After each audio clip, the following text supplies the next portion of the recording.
Hello and welcome back, guys. We're now starting a part 2 of Mechanical Evolution written by Kyodon. You can find author's profile link in the description. Let's begin. Sukue sighed. Her coding must have a glitch if she didn't see this coming. What happened? Toru asked, looking ahead of her to see Izuku knocked out with Mei shaking his body. Father is very shy around girls, Sukue explained. If a girl so much as gets too close to him for too long. And Hatsum just said she wanted to have his babies. F lucky. Mineta yelled. Oh, right, I remember he passed out after I met him. Achiko said. Meanwhile, Mina rubbed her hands in glee. She was gonna have so much fun. So if a chick rubs her bub on him he conks out? Kaminari asked. Yup. The only females, he's not a complete nervous wreck around me and his mother. Sukue said. That's a little pathetic, Siro said. Well, if people avoid you like the plague then it's logical that you would be shy and socially awkward. Sukue defended, glaring slightly at Siro. Why would people avoid him? Momo asked. He is clearly very intelligent, so why would people stay away from him? Sukue sighed. This is where she got to see what classmates she could get along with and which ones she would hate. He's quirkless. Everyone seemed surprised by this. Wait, you mean he doesn't have a quirk? Kaminari asked. No, she meant the type of quirkless where you still have a quirk, Jiro said sarcastically. Well, I mean it's just weird, Kaminari said. I mean, I knew they existed but I never met one until now. I agree, it is rather surprising, Momo said. I was sure he had some sort of intelligence quirk. I was too, Shoji said. However, this does make his creation of Sukue more impressive. Agreed. Ida said. So no one wanted to be around him because he's quirkless. Achiko said. That's terrible. Indeed, Ojiro said. He had been teased a few times for not having a very impressive quirk, so he can only imagine what would happen to someone without a quirk at all. Wait, so none of you have a problem with him being quirkless? Sukue asked, slightly bewildered by how accepting they were. Of course not. Mina said. Judging someone for that would be stupid. And highly unheroic. Ida added. Everyone seemed to be in agreement, which surprised Sukue a lot. From what she knew of people, mostly getting her info from the internet and Izuku's classmates, she had expected at least one person here to be in, but maybe Bakugo had enough but energy for two people. Sukue thought. Come on, wake up. Mei yelled as she continued to shake Izuku. Sukue sighed. Can any of you wake him up? Allow me, Momo said, holding up some smelling salts she made. Sukue smiled. I'm gonna ask you some questions about your quirk later, but for now. Sukue walked up to Mei and using all her strength she managed to pry Mei off of her creator. Let me go. Mei yelled, struggling to escape Sukue's grip. I need to know how to make babies like him. You're never gonna find that out if you don't stop making him pass out. Sukue pointed out. And just like that, Mei stopped, with a look of realization on her face. Oh yeah. How do I do that? Don't get too close to him and stop talking for 5 minutes, Sukue said. Okay, Mei said. She didn't like having to wait, but she would if it meant learning a whole new way to make her babies. Alright, now you Momo, if you would please, Sukue said. Momo looked at her strangely, clearly not used to the nickname. What? Your name is too freaking long and I don't want to call you by your first name yet. Sukue explained. Momo nodded, still unsure about it, but not against it. She walked up to Izuku and slipped the smelling salts under his nose. Instantly Izuku's eyes opened and he jumped into an upright sitting position. Wah! Ha! Izuku said. What happened? Girls, Sukue said. Izuku looked at Sukue to see that Mei and the rest of Class 1A, except Bakugo, had followed her. Izuku quickly crawled back somewhat frightened by the number of people in front of him. Sure, he had seen them all before, but they were focusing on the robots rather than him at that time. Class 1A, Izuku said in shock before looking at Mei. And you are? Her name is Mei Hatsum.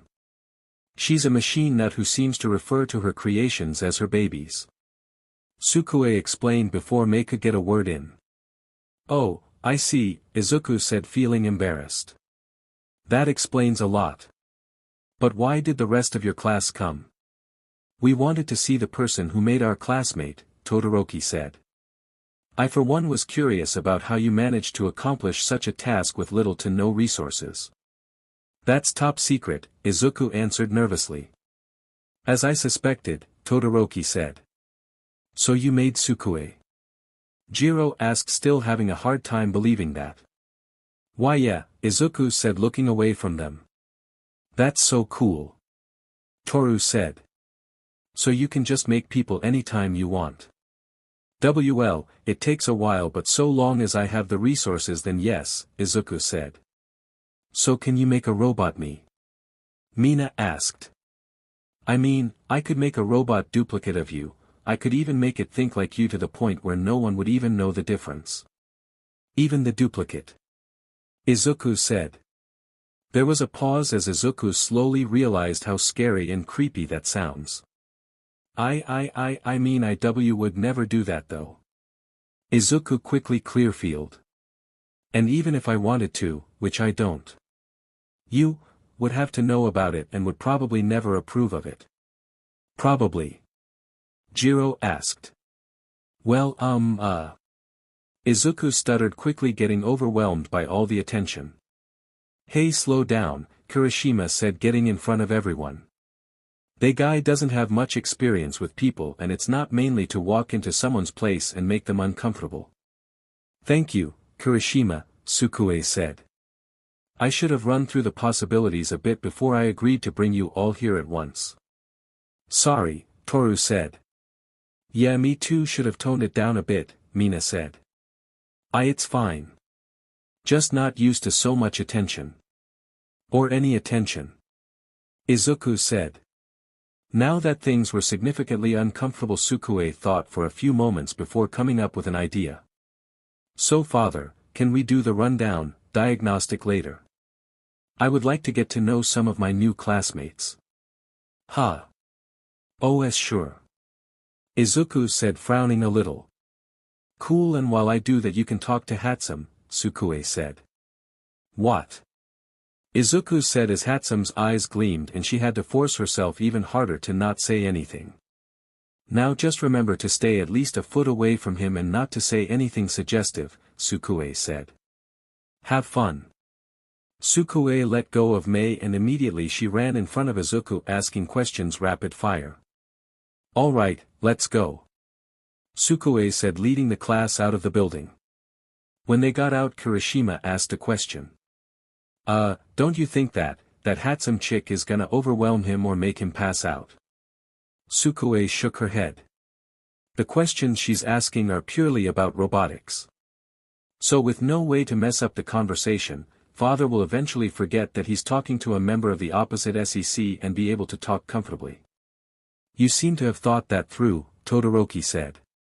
Your level of thoughtfulness appears to be inconsistent, as you didn't think twice about bringing us to him. Sukue shrugged. Father explained that actually. You see, my brain can process things and run them through scenarios that will show me what effects my actions will have. It's basically a cheat code that lets me become the world's best strategist. However, this has some drawbacks. I have to think to activate it. It's not a natural thing, otherwise I would see the possibilities of everything at once and my head would explode. Literally. Whoa, Mina said. So you can be either super smart or super dumb, Kaminari said. There was a pause as Sukue gave him a deadly glare, her eyes glowing red. Did you just call me dumb? She said. Well, Kaminari's dead. Mineta thought. No, Kaminari tried to figure out an explanation. Sukue's eyes turned back to green and the glare was gone. Fdeche ha ha ha. Sukue laughed. You should have seen the look on your faces. Wait, she was joking. Mineta yelled. Sukue walked up to Kaminari. Yeah, I'm not really mad per day. I'm insulted and I'm gonna beat you within an inch of your life first chance I get, but I'm not mad. Sukue said. Is she mad or not? Kaminari frantically wondered. Anyway. You said you wanted to hang out, right? Mina asked. Oh yeah, that, Sukue said. Actually, I wanted to see if you girls wanted to hang out. I haven't really been around girls other than my grandmother. That sounds great. Mina said. I've been wanting to get to know my new classmates better. Ditto. Toru said. I have nothing better to do. Jiro shrugged. I also have no plans and would like to participate, Momo said. Me too. Achiko said. Just not someplace too expensive, please. I've got nothing better to do. Rib bit. Suyu said, great. Sukue said. I already know where to go. But we better leave before the teachers kick us out. Follow me. With that, the girls left. So, Kaminari said. Any of you guys want to hang out? No. Said Todoroki, Tokoyami, and Shoji. The first two just walked away, but Shoji stayed behind to explain. I have things I need to do. He said before leaving with the others. Well, I think bonding would be a great idea. Ida said. Well then let's do this. Kamiari said. Well, do it quickly and get off campus. If you're not seeing Midoriya, then get out. Eraserhead said, surprising everyone. Ha! They shouted. Many hours later. Nizu walked into Izuku's lab. Progress? He asked. Things are progressing steadily, Izuku said. The data I got from All Might is just starting to make sense. I've been able to start designing - Suddenly something caught Nizu's attention. A snore. He looked to the side to see Mei, sleeping there soundly on the floor. Nizu looked back to Izuku for an explanation. Oh, Sukue came by and brought her along, Izuku said. She wanted to talk about machines and she and I talked for so long that she eventually just passed out. Nizu responded. I was under the impression you were terrified of women. Why did you not call the guards to SCRT her out? She was so interested in my work and I got so into the conversation. Izuku stammered. Well now, how interesting. Mei Hatsum was her name, correct? Nizu said. Oh, yes, Izuku said. Interesting. Well, we should call her parents first. We can continue talking about the project another time. Izuku nodded and called one of his robots to carry Mei, and the three left the building. So how do you eat? Achiko asked. The girls had decided to hang out at a restaurant, paid of my Momo, and they were all shocked when she ordered food. Well, I didn't understand a lot of father's explanation, but from what I understand, when food or anything really goes into my mouth, it gets destroyed by my power source and then blown back out as a burp, Sukue answered. Oh. Said Achiko. But how do you even taste it? Father said something about sensors allowing me to experience sensations like taste, smell, and touch, Sukue said. I honestly don't know how most of my systems work. At least not in detail. You would have to ask my father about that. Why is that? Momo asked. If you are an AI, shouldn't you be able to process information like a computer? If that's the case, then there should be no reason for you not to know that. Sukue shrugged. Father said that there is a limit to how smart he can make me. Which makes sense, I guess. You guys have a whole brain that makes you function. I have a small chip. Yeah, when you put it like that it makes sense, Mina said. So why do you call him father? Toru asked. Because he's my father, Sukue answered. Yeah, but doesn't that seem a little formal? Jiro said. You don't seem like the rich fancy type. No offense, Momo. None taken. Momo said. Sukue paused. She had never really thought about that. Papa Dad. Yeah, that last one. I like that one. Sukue said out loud. Hello. Jiro said. Sukue snapped her head back to the girls. Oh, sorry, I was just thinking. Out loud. Achiko asked. Did I do that again? Sukue said. Sorry about that. I think it's a glitch. Wait, you can have glitches. Momo said. Wouldn't that be potentially dangerous? No, Dad said I shouldn't be able to get any major glitches. Just minor ones. Sukue reassured. Well, I guess if the professional said so, Mina said with a slight giggle. It feels weird to call someone my age a professional. Yeah, no offense, but your father is weird, Toru said. Not in a bad way but in a weird way. Yeah. Sukue sighed. That's why I left him with Hatsune. He needs to interact with people more. Yeah, but Hatsune isn't exactly normal herself, Jiro said. That's what makes her right for the job. Sukue said. As much as I love talking about me, I would like to talk a little about you guys. Sure. Let's start with me. Mina said. Okay, Sukue said. So from what I've seen, you can make acid, right? Yup. Pretty neat, huh? Mina said proudly. Yeah, but why is your skin and hair pink and why do you have horns? Sukue asked. Mina shrugged. I dunno. You know, from what I've seen about quirks, sometimes people will gain random traits that have nothing to do with their quirks. I wonder why that is. Sukue said. Yeah, like that Tokoyami guy and his bird head, Toru said. There probably is a reason for it, Momo said. Perhaps the thing that makes your skin immune to your acid has also turned it pink. Well, I'm not immune to acid, only resistant. Mina corrected. So I'm guessing you can only use your acid so much then, Sukue said. Ding ding ding. Correct. Mina said. Yeah, it kinda stinks, but that's quirks for ya. Yeah. I don't even really have a quirk, but if I use my heat vision too much then I can't use it for a while, my head cools down. Sukue said. So even though you don't technically have a quirk, your heat vision still acts a lot like a quirk, Momo said. Yeah, but you're also super strong and fast, right? Toru asked. Yeah, which is weird to me. I mean, being strong makes sense, but how did Dad make me so fast when I probably weigh a ton? Sukue said. Wait a minute, we made the conversation about me again.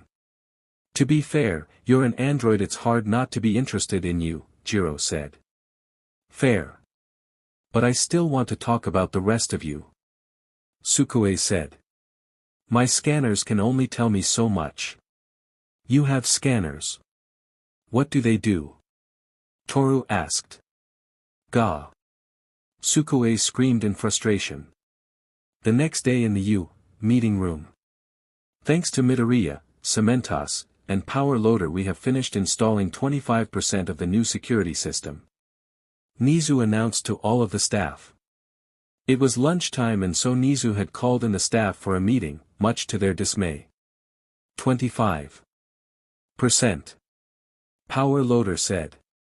All that and we're only a quarter of the way through. Power Loader took care of a lot of physical work that couldn't be done by robots, and as such he was exhausted. Well, yes, and much of the work only gets harder and takes longer to do from here, Izuku said.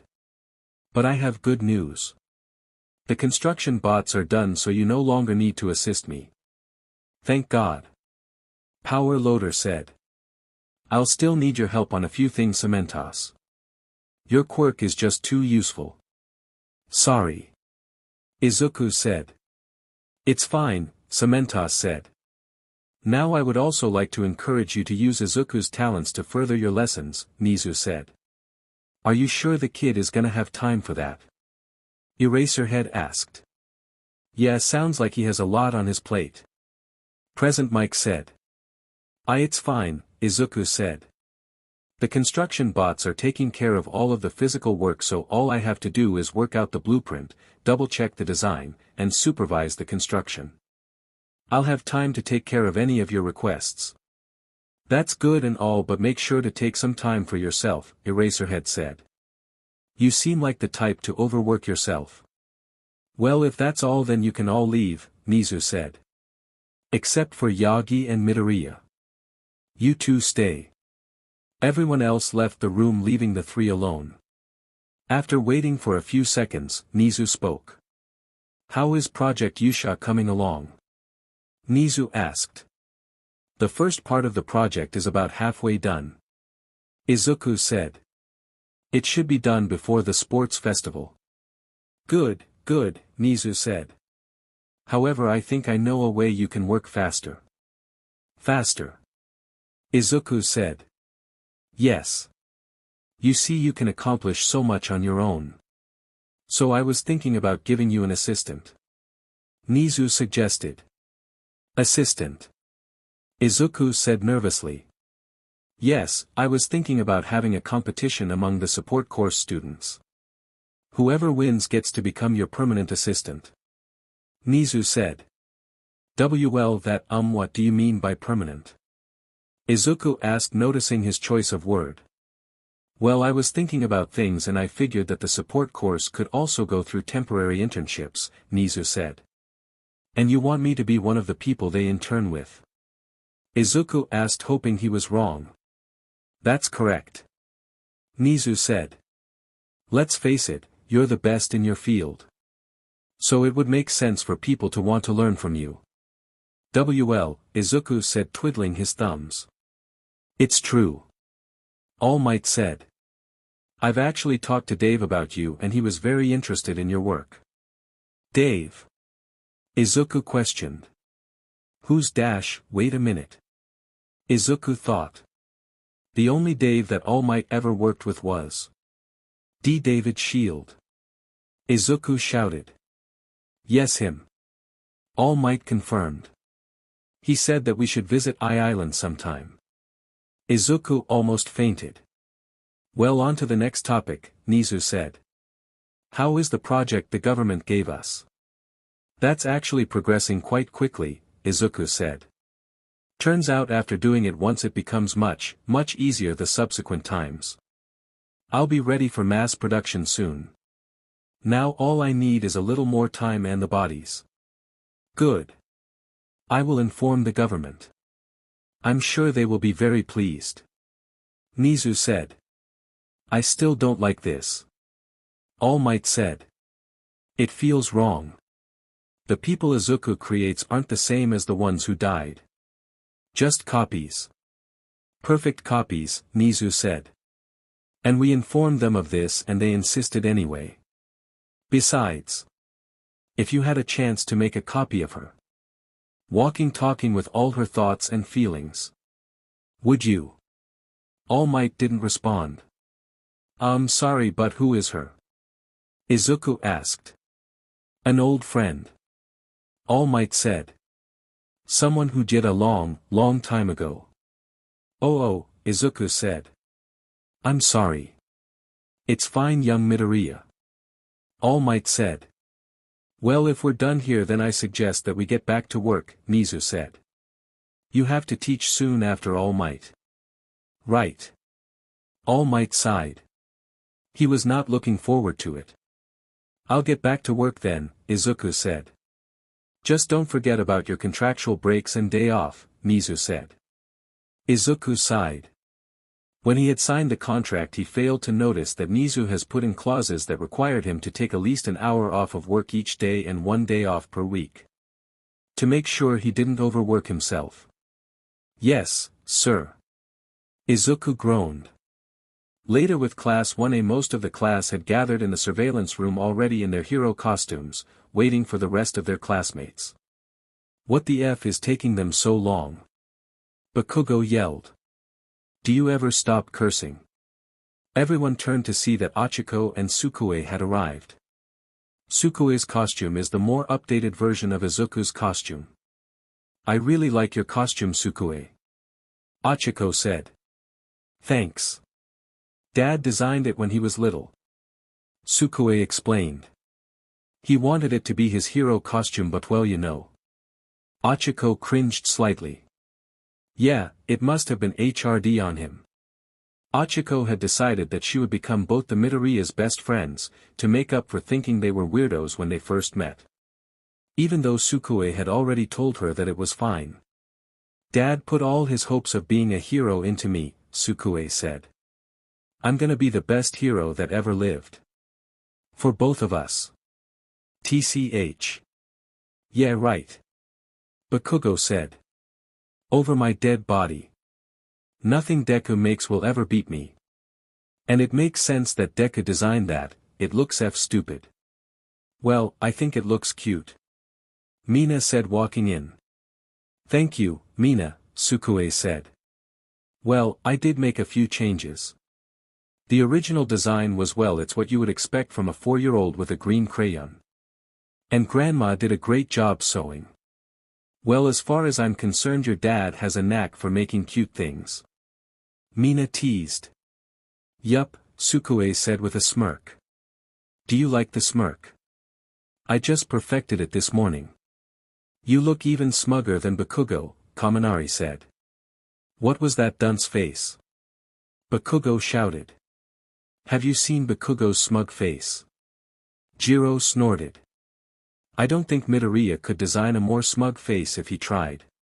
F you earlobes. Bakugo snarled. It's true, Bakugo's smugness is incalculable. Being even smugger than him is scientifically impossible. Sukue said. Bakugo was fuming as everyone else laughed. Come on guys, aren't you being a little bit cruel, Kirishima said.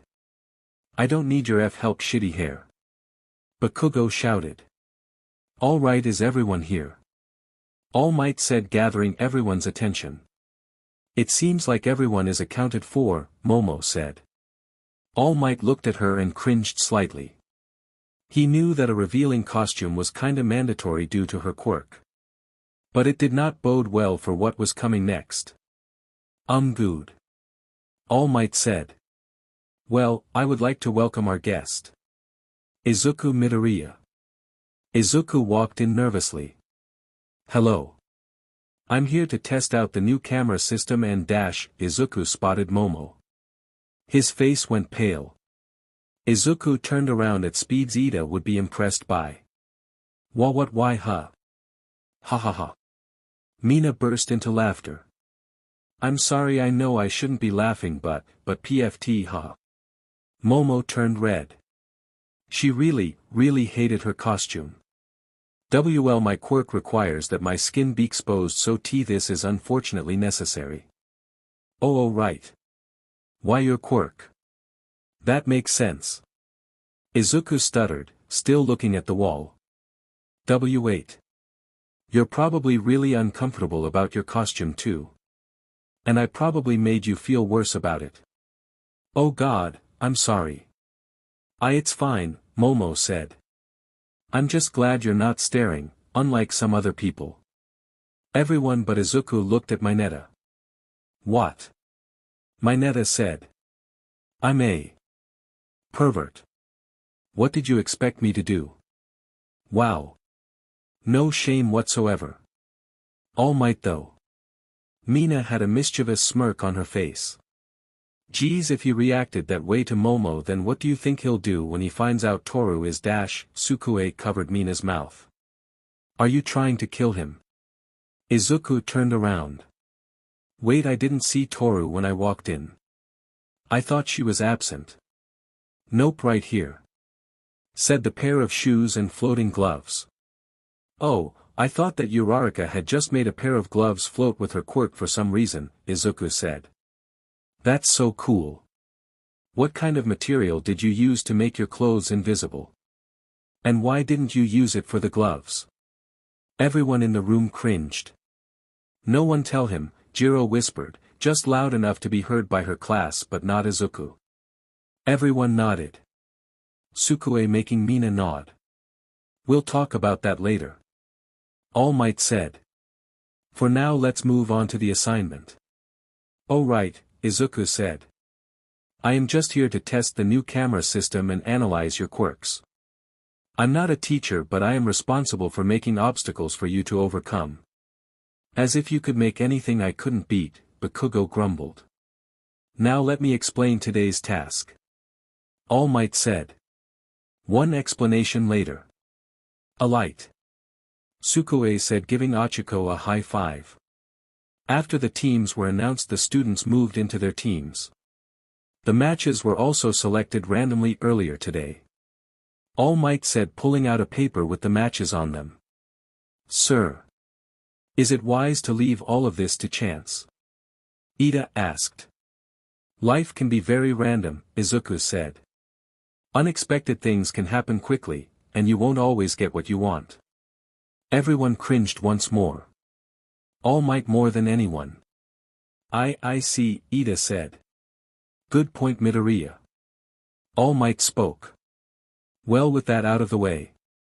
The first match is Sukue and Uraraka as heroes versus Bakugo and Ida as villains. Bakugo looked at Sukue and smirked. You're going down, tin can. Sukue smirked right back at him. That's funny. You know I have all your moves downloaded into my head, right? So what? I'll just come up with something Deku hasn't seen. Bakugo yelled. Well, you better make your attacks count, Sukue said. Because guess what? My lasers are heat-based. What the hell does that dash realization hit Bakugo? Heat plus nitroglycerin equal boom. Bakugo looked at Izuku, who gave him an apologetic look. F you Deku, Bakugo said. Bakugo was not in a good mood. He sat in the bomb room, impatiently waiting for the match to start. We need to come up with a plan. Ida said. We don't need AF plan. Bakugo snarled. I beat them. We win. I don't believe you can beat Midoriya, Ida said. She has every advantage over you. As well as tools we don't know about. Do you dash, shut it. Bakugo snarled. Nothing Deku makes can ever beat me. I don't know what grudge you have against Midoriya, her father that is, but your anger is blinding you to the facts. Ida said. I said shut it. Bakugo growled. Meanwhile Sukue and Ochiko stood outside of the building. Ochiko looking slightly nervous while Sukue had a massive smirk on her face. So do you want to come up with a plan? Ochiko asked. No need, Sukue said. We've already won. I know you're strong and all but so are they, Ochiko said. If they work together we could be in serious trouble. Sukue just smirked at her. Them. Work together. Yeah, no, they are already arguing. Wait, how do you know that? Ochiko asked. Earlier I taped into the camera system. I've been watching both of them since they got in there. Sukue said. Is that allowed? Ochiko asked. It's not allowed, Sukue said. I'm just using the skills given to me. I guess. Ochiko said, still not fully sure about this. So what are they saying? Well, Ida is just saying, Bakugo. We need to work together or we won't stand a chance. Sukue said, mocking Ida's voice while mimicking his arm movements. And Bakugo is going, nay, nothing stupid Deku can make will ever beat me. Look at my massive ego. Sukue said, trying to make Bakugo sound as stupid as possible. Ochiko giggled a little bit. Why does he call you Dad Deku anyway? Sukue scowled. It's an insult. It means someone who can't do anything. Oh, Ochiko said. I kinda liked it.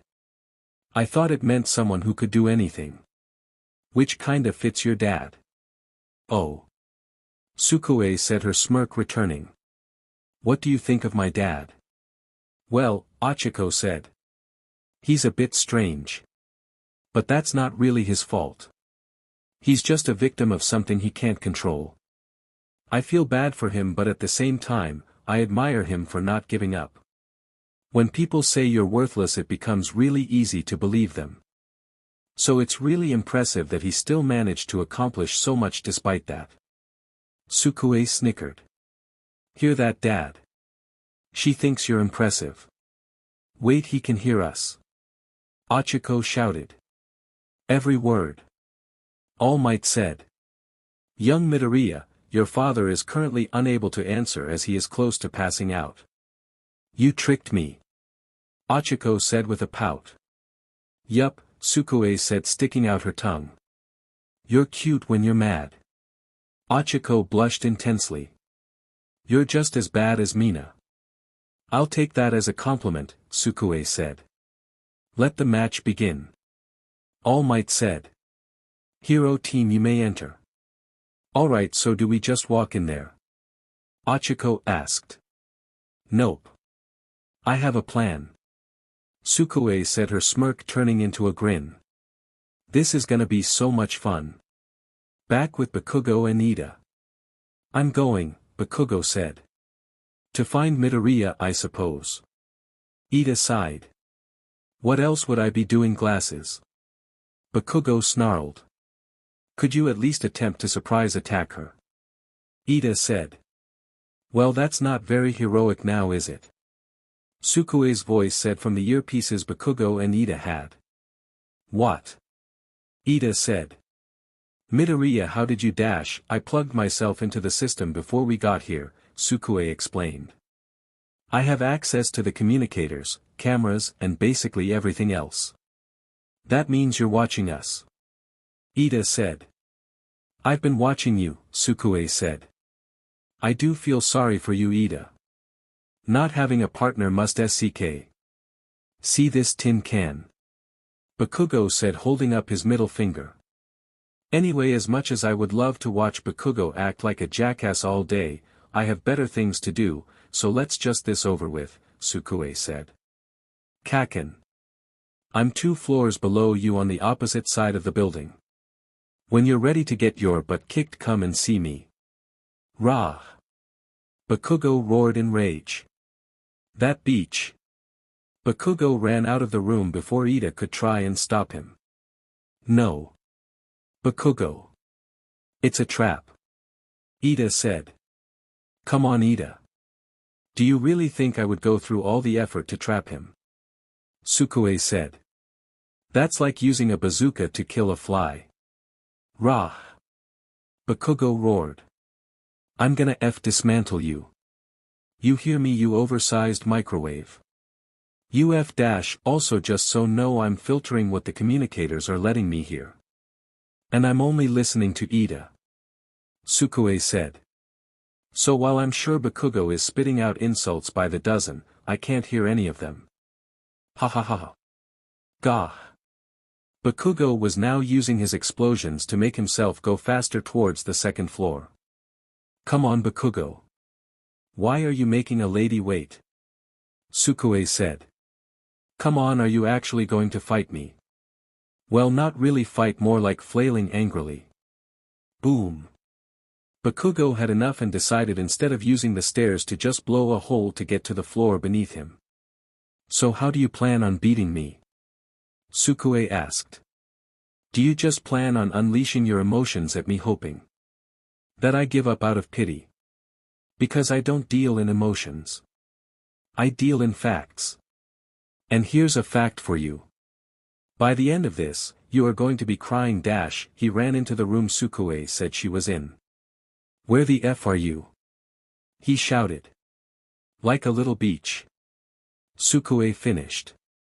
Kaboom! Back in the surveillance room. Half the cameras went out as a little less than half the building blew up. What the hell?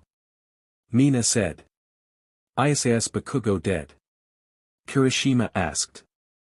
No, Kaken has resistance to his own explosions.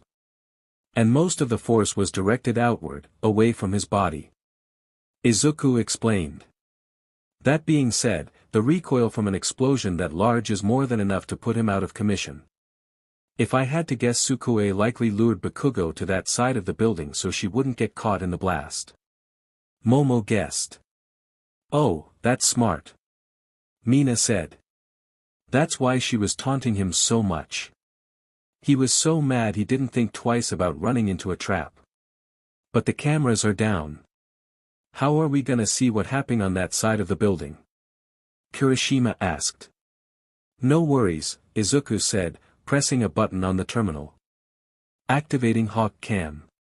Suddenly one of the screens that turned to static turned on again with the image moving toward the crater that was once half the building. Whoa, how did you do that? Toru asked. Oh, I made a bunch of bird robots that can be used as mobile cameras, Izuku explained. Now we should be able to see everything and, oh my god. Sensor mode. Sensor mode. Back with Bakugo. Bakugo laid on the ground, bruised, beaten and naked. He was also heavily dehydrated. All of his body fluids had been detonated, meaning he couldn't even use his quirk, and even if he could, his broken bones make fighting a futile effort. Of course, that didn't really mean much to Bakugo, so he slowly tried to get up anyway, using the rubble to help himself stand. You're still awake. Bakugo looked up to see Sukue standing in the non-destroyed part of the building above him. She jumped down into the crater and walked towards the struggling Bakugo. That's impressive, I'll admit, Sukue said. And you somehow managed to stand. Also impressive. Bakugo walked slowly towards her, pain rushing through him.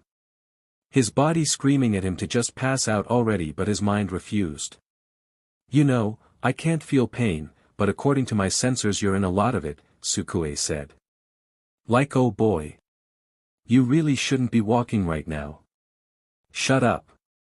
Bakugo snarled, trying to sound menacing but his exhaustion making him sound pathetic. UF liar. It's a fight, Sukue said. What did you accept, a one-on-one duel? How stupid are you? Oh yeah, come over here to this specific part of the building, it's definitely not a trap. Bakugo stood in front of her, summoning the nastiest glare he could. So what's your plan here? Sukue asked. Are you gonna try and stare me to death? Or dash? Before Sukue could finish, Bakugo summoned his strength and punched her right in the face. Ha! Bakugo said as he pulled back his now bleeding hand. Sukue was dumbfounded. She just stood there in a stupor as Bakugo repeated punched her. I will beat you, he shouted in a broken voice. Wow. Just wow. Sukue said. Bakugo went in for another blow, but Sukue grabbed his arm, stopping him from doing anything. Bakugo tried to punch her with his other arm, but she grabbed that as well. Ra. Ga. Eh. Bakugo struggled to try and escape her grip, but to no avail. Tears brimming down his face, as the futility of his action started to sink in. Oh my god, you actually are crying. I actually feel kind of bad now. Sukue said. Sukue let go, causing Bakugo to stumble back, and before he could do anything Sukue was in front of him, her fingers on his forehead. With a flick, Bakugo was knocked onto the ground, and before he could even try to get up, Sukue sat down on top of him. Hey, you wanna hear something cool? Sukue asked. Suddenly Sukue's voice changed, sounding exactly like All Might's. It's my voice modifier, she said. Ochiko is getting to the bomb now, so all I need to do is wait, and then when she gets there I'll tell Ida that he's out. Knowing our rule-abiding Ida, he'll fall for it hook, line and sinker. Hey, let's see if I can make him do a little dance too. Bakugo said nothing, still struggling not to keep his eyes open. You want to know something? Katsuki Bakugo. Sukue said. I feel bad that Ida was stuck with you. Because honestly, I think that just about any team could have beaten you too. Not because of him. Because of you. Because you are a self-righteous, entitled, douchebag. You were praised for your quirk, something you got with pure luck, and was told the world is yours. Well, it's not. Point is, your partner would have lost because he got stuck with you. You're worse, the useless. You're deadweight. Sukue, I'm outside the room. Achiko wisped through her communicator, got it. Wait for me to say go. She said. Got it, Achiko said. With Ida. Ida. Came All Might's voice on his communicator. Your team is disqualified. What? Ida said. Yes sir, may I ask why? Why? You failed from keeping your partner from heavily damaging the building and potentially causing serious damage to the other students. All Might's voice said. You are to return to the surveillance room immediately. Why yes, sir, Ida said in a depressed tone. But first. You must perform the dance of failure. Said All Might's voice. What? Ida said. It is a tradition. It teaches humbleness. You wouldn't go against a tradition, would you? All Might's voice said. Of course not, sir. I will give it my all. Ida said. How do I do it? Just dance, my boy. All Might's voice said. Of course. By having the students attempt the dance on their own, it encourages them to try their best regardless of the situation. Ida said. Yes. All Might's voice said. Right then. I shall try my best. Ida said. What happened next was too ridiculous to fully describe, as Ida in his full armor attempted to pull off dance moves he had only ever seen on TV. Back in the surveillance room, it was a laugh riot in there. Everyone but Momo, Izuku, Shoji, Shoto, Tokoyami, and Koda were laughing their butts off. Sukue. Huh, UF genius. Mina said. Oh. Poor Ida. Momo cringed. I can't believe he fell for that. Kaminari said. This is ridiculous, Todoroki said. All Might tried his hardest not to laugh and was failing miserably. Ida, my boy, I am so sorry. Back with Ida and Achiko. Alright, you can go in, Sukue said over the communicator. Enjoy the show. What? Achiko said. She got no response, so she just sighed and walked into the room. And then she froze. Ah. Uraraka. Congratulations on your victory. Ida said while he attempted to dance. Achiko just looked at him with a dumbfounded expression for a few seconds before bursting into laughter. Laugh while you can. Ida said. Next time you'll be doing the dance of shame. This made Achiko laugh harder. Slowly Achiko walked past Ida while trying not to choke on her own laughter. The battle is over, why are you still going toward the bomb? Ida asked. No reason, Achiko said. Achiko touched the bomb and a few seconds afterward All Might announced the result. Hero team. Wins. He said. Wait, what? Ida said, stopping his attempt at dancing. Sorry, Ida, Achiko said. Sorry for making you dance. Sukue apologized over the communicator. How did you like my voice modifier? Ida fell to his knees and screamed at the sky. I've been duped. Later, back at the surveillance room. After confirming that Bakugo had made it to the medical wing safely, they continued class. Can anyone tell me who was the most important player in this battle? All Might asked. Momo raised her hand. Young Yaoyorozu. All Might called. As much as I hesitate to say it. Midoriya. Momo said. Ouch, Sukue said. While Midoriya did several things that were completely unnecessary, she was also the only person who actually managed to do anything, Momo said. Bakugo was dead set on fighting Midoriya, and his only chance of actually winning an encounter with her was a surprise attack. Once Midoriya took control of the cameras, there was no chance of that ever happened, essentially taking him out of the fight before it even began. Same goes for Ida. Due to his rule-abiding nature, all Sukue needed was a reasonable excuse to get Ida out of the fight. In other words, they stood no chance. Shoto said. Still, Midoriya could have won without causing that much property damage. She also didn't need to confront Bakugo after he had already been taken out of the fight. Momo said.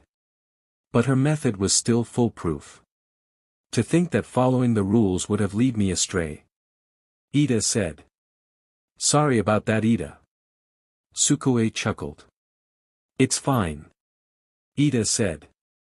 I will simply need to improve my awareness. And your dance skills? Mina said. Well, if that's all, then we can move on to the next match. All Might said. All Might, Izuku said. Can I have a word with Sukue? Sukue looked at Izuku, and judging by his expression, he was not happy. Oh. So this is what dread feels like. Sukue thought. Outside. Izuku brought Sukue outside the surveillance room. So. What's wrong? Sukue asked. 'Cause you look upset. Izuku sighed. I'm not upset. I'm just disappointed. Sukue's eyes widened. What? Why? I know I caused a little too much collateral damage, but that's not what I'm disappointed about. Izuku cut her off. I'm disappointed because of what you did to Kaken. But why? Sukue asked frantically. There must be something wrong with her processors because she was not supposed to be able to stutter. I took him down. That's what I was supposed to do. You weren't supposed to humiliate him. Izuku shouted. First of all, the taunting was cruel and mostly unnecessary. I will admit some taunting might have been required to get him to fall into a trap like that, but that was excessive. And then you could ambushed him and used your strength to knock him out instantly. Instead, you choose to detonate his whole body, not only causing a lot of damage to the building in Kaken.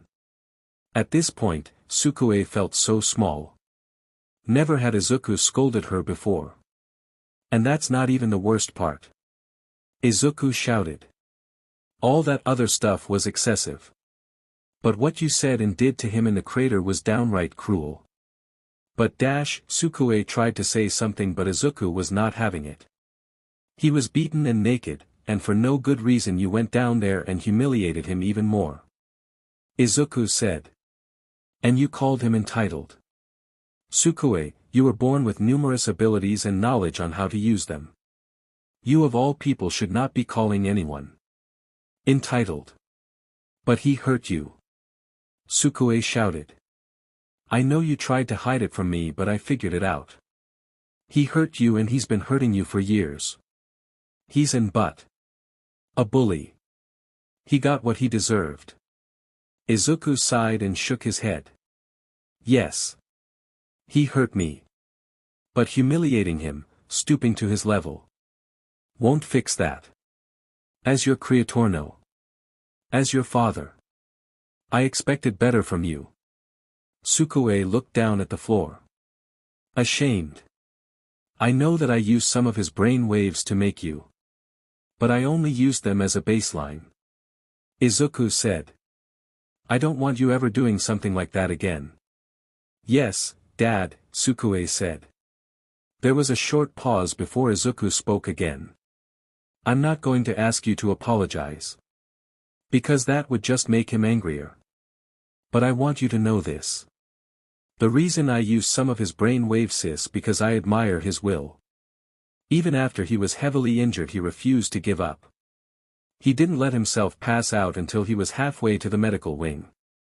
Kaken has the drive to become a hero I've never seen in anyone else. That's the part of him I wanted to give to you. Izuku walked back into the room. Sukue stood there until suddenly she legs failed her. An unpleasant sensation filled her. One that was completely new to Sukue. And then a realization hit her. Oh. I guess I can feel pain. Hey, are you okay? Achiko asked. School had ended a while ago and the two had decided to hang out at a ramen shop. However, the whole time Sukue seemed down. If up. Sukue sighed. Was it about what you did to Bakugo during class? Ochiko asked, having a strong feeling that was the case. "'Cause you kinda went a little too far." "Well, actually you went way too far." "I know." Sukue groaned. "Dad said he was disappointed in me." Ochiko cringed. There were very few times she ever disappointed her parents, but when she did she felt like the worst person in the world. "Yeah, that SCKS." Sukue sighed. "I still hate him. But looking back I should have stopped after blowing him up." "I think you should have stopped before that, but whatever." Ochiko thought. "Why do you hate him so much?" Ochiko asked. "I mean, I know he's kind of a JRK, but I don't think it's because of that. It's because he's in butt." Sukue shouted. "He's been picking on my dad for years. He's the reason Dad made me. Because that effer has been making sure people won't go anywhere near him." "Wait, he's been bullying him?" Ochiko asked. "Since he was F5. Sukue shouted. "But Dad doesn't care. He still defends him and says he can be a great hero, despite the fact that he's been beating him up with his quirk for years." There was a short pause before Ochiko spoke. "Why didn't you tell the teachers?" "Dad doesn't want me to," Sukue said. "He said it would hurt his career as a hero. So instead you thought that he would rather you humiliate him in front of the entire class." Ochiko pointed out. "I know it was dumb," Sukue admitted. "But he just said me off. And I was tired of him just getting away scot-free. I had to do something." She felt a hand on her back and looked at Ochiko. "It's okay," Ochiko said. "Honestly, if I was in your position I would probably just have told the teachers. You ignored him when he asked you not to tell anyone about you being a robot." "Android," Sukue corrected. "And the reason I didn't is because of how Dad works. He always cares more about others way more than himself.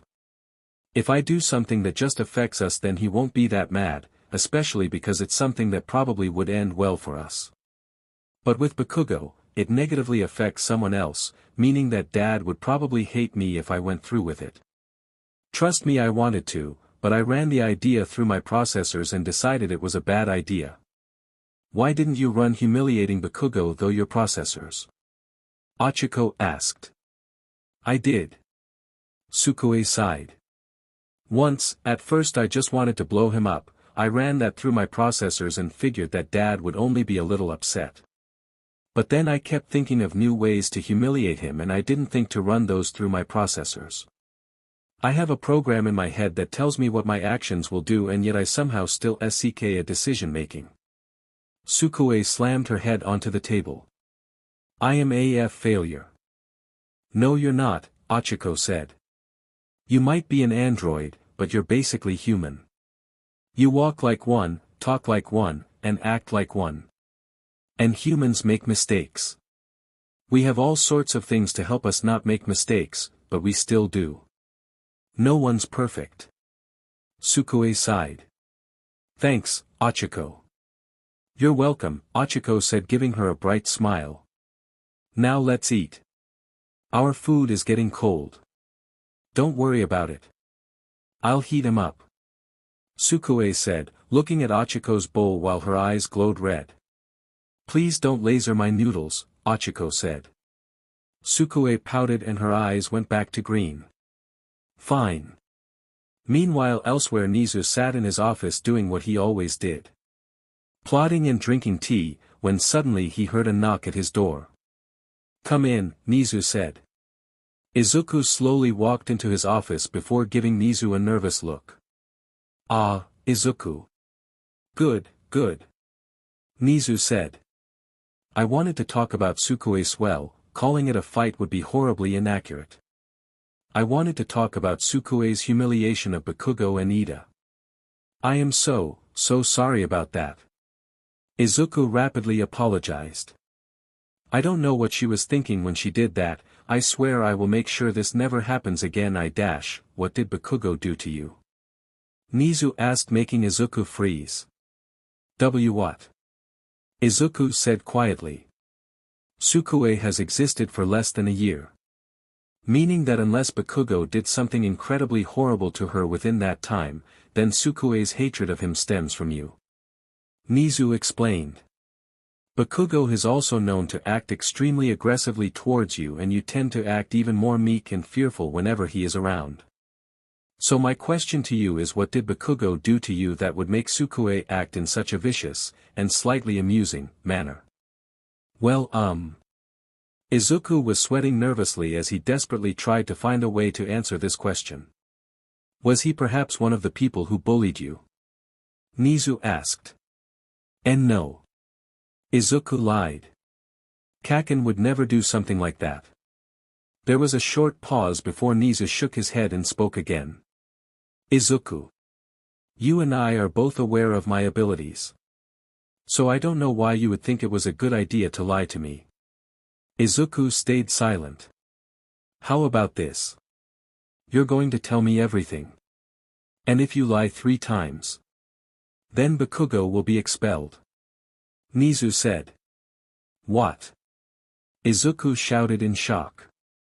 That's not fair. Yes, it would be incredibly unfair for you to get him expelled because you don't want to do something as simple as telling me the truth, Nizu said, his upbeat tone never changing. Now I'll ask you again. Did he bully you? Well.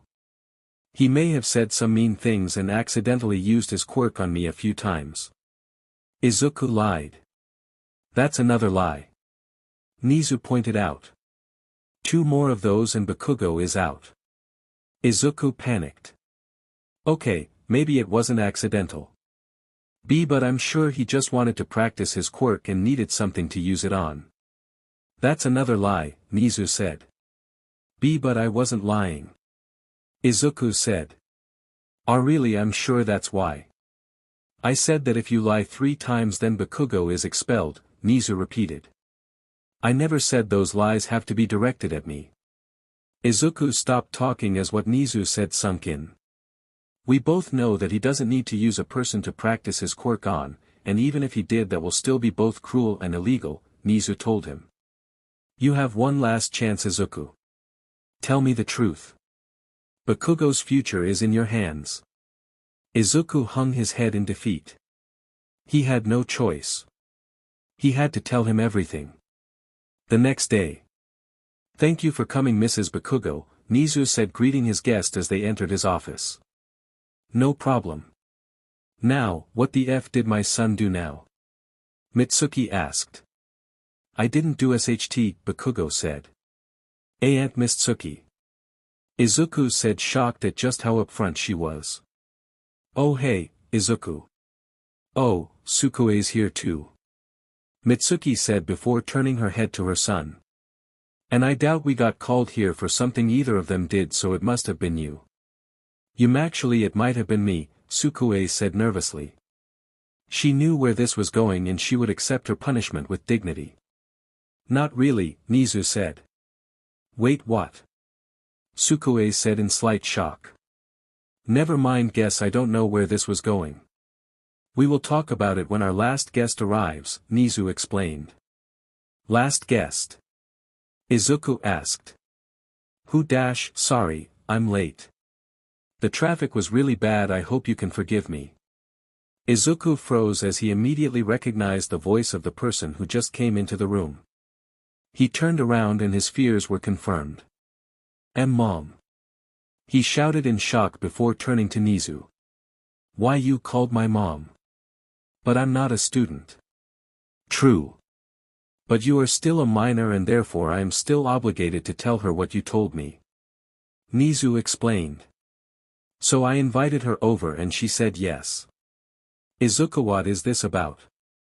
Inko asked as she took a seat next to her son. Allow me to explain, Nizu said. Yesterday the students were having 2-on-2 matches against each other. Yeah, and he lost, Mitsuki said. I'm guessing that was why he was crying yesterday. Hag. Bakugo growled at his mother. Sukue snickered but Izuku gave her look making her cut it out immediately. Yes, he did in fact lose, Nizu confirmed. But there's more to it than that. Nizu coughed to clear his throat before speaking again.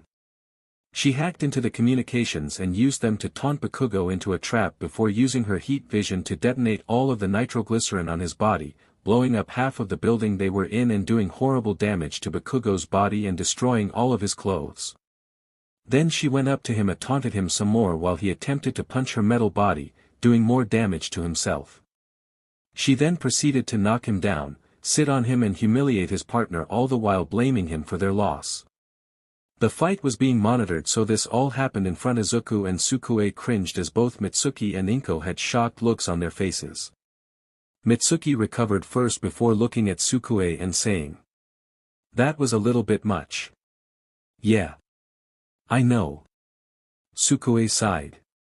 "Normally this would call for a suspension at the very least, however, I decided to ask Izuku what Bakugo could have done to deserve such humiliation, and the response I got was very enlightening," Nizu said. Bakugo raised an eyebrow in confusion. He had a bad feeling about this. "What are you talking about?" "You see, after forcing the truth out of Izuku, I found out that Bakugo had been bullying Izuku for the last 10 years, Nizu said. "IF knew it." Mitsuki shouted. "I always knew you were being AF, but to him this whole time. But whenever I asked Izuku, he would always make excuses for you. But not this F time." "Keikatsuki," Inko said, giving him a betrayed look. "I just put the nerd in his goddamn place. It's not F, bully old hag." Bakugo shouted back. "You're right. It's not bullying," Nizu said, getting everyone's attention. "It's more along the lines of serious physical and mental abuse." Mitsuki turned to Nizu, eyes wide with disbelief. "What?" "Apparently Bakugo has been physically beating Izuku using his quirk, which, may I remind you, is illegal, for long periods of time, quite frequently, all the while saying horrible things to him. In fact, his nickname, Deku, translates to useless, meaning he literally addresses him as useless each time he sees him. This almost surely the cause for Izuku's extremely low self-esteem," Nizu said. "This repeated targeting combined with Izuku's quirklessness is almost certainly the reason Izuku was ostracized by all of his fellow students, meaning that he is responsible for socially isolating him as well. This behavior continued into his teens to the point where he literally told him to jump off the school roof." The room was silent for a moment as Nizu let his words sink in. Everyone but Izuku was shocked. Inko had a look of horror etched on her face as tears slid down her cheeks. Sukue, who had already known about the bullying but didn't know just how bad it was glaring at Bakugo, her eyes glowing red. Izuku just had his head down, ashamed that he may have ruined Katsuki's chances at becoming a hero. Bakugo was glaring at Nizu for saying all this unimportant SHT that was sure to PSS off his mother. And Mitsuki. No one could see her expression as she stood there frozen in place. Apparently the teachers and staff of those schools just lied in order to not harm Bakugo's chances of becoming a hero just because of a quirkless child, Nizu explained. "Please be reassured that we'll be investigating those schools for discrimination and child endangerment." There was another long pause before Mitsuki finally unfroze. Suddenly the room was filled with a dangerous aura emanating off of her. She turned around to face her child, and Bakugo felt fear course through him. "How dare you?" she said with barely contained fury. "You want to be AF hero. And you do SHT like that." Izuku butt in. "Aunt Mitsuki Mitsuki turned to him and Izuku instantly closed his mouth in fear. "I don't want to hear any more of your excuses. So sit down, and shut the F up." Anything Izuku could have said was drowned out by mind-numbing terror. "I'm not going to punish you here," Mitsuki said, turning back to Bakugo. "But when we get home I don't even know what I'm going to do to you." "Why?" Everyone looked back at Inko, who was now actively sobbing. "Why? Why would you do such a thing?" Inko asked. I thought you were friends. Why? I don't understand." Mitsuki quickly moved to comfort her crying friend, wrapping her arms around her all the while glaring at her son. Telling him without words that this was his fault. Bakugo actually felt a bit of guilt, but he quickly, "Mom," Izuku said quietly. "You told me you fell," Inko said to her son. "Or that it was an accident. Or. Why did you lie to me, Izuku?" Even more, shame filled Izuku as he couldn't even find the will to look his mother in the eye. "Now Mrs. Bakugo, your son has committed several illegal acts that in any other scenario would not only result in his immediate expulsion but would also likely land him in a juvenile detention center," Nizu said. Mitsuki was seething with rage, her eyes fixed on her son who was now beginning to realize how he was. "However," Nizu said, "after looking things over and after Izuku begged me for 5 hours non-stop, I have decided to leave the decision of Bakugo's expulsions in the hand of Mrs. Midoriya." In truth, Nizu didn't really have much choice. Expelling Bakugo would cause Izuku to have a mental crisis bigger than the one he is currently having. That would mean Izuku might not even be able to work, and if he did work it would likely be at dramatically slower speeds. This would displease the government, who had a lot to ask of the young man, and they would most likely force Nizu to take Bakugo back anyway.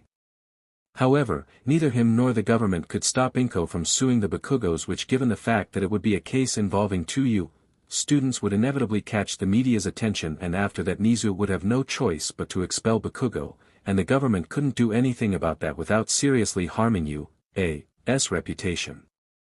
So, in the end, it was all in Inko's hands. "Inko," Mitsuki said to her friend, "I won't blame you. No matter what you do. You're my friend and I let my son do something terrible to yours. Whatever you want to do, I won't hate you for it." Bakugo balled his fist.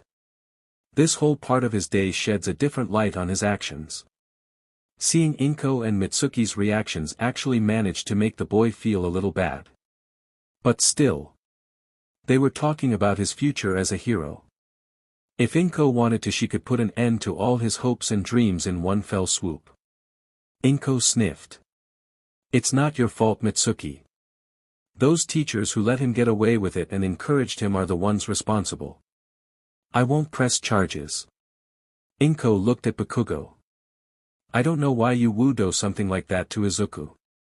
But I really hope that you can improve and become a better hero." Well, that felt like getting blown up all over again.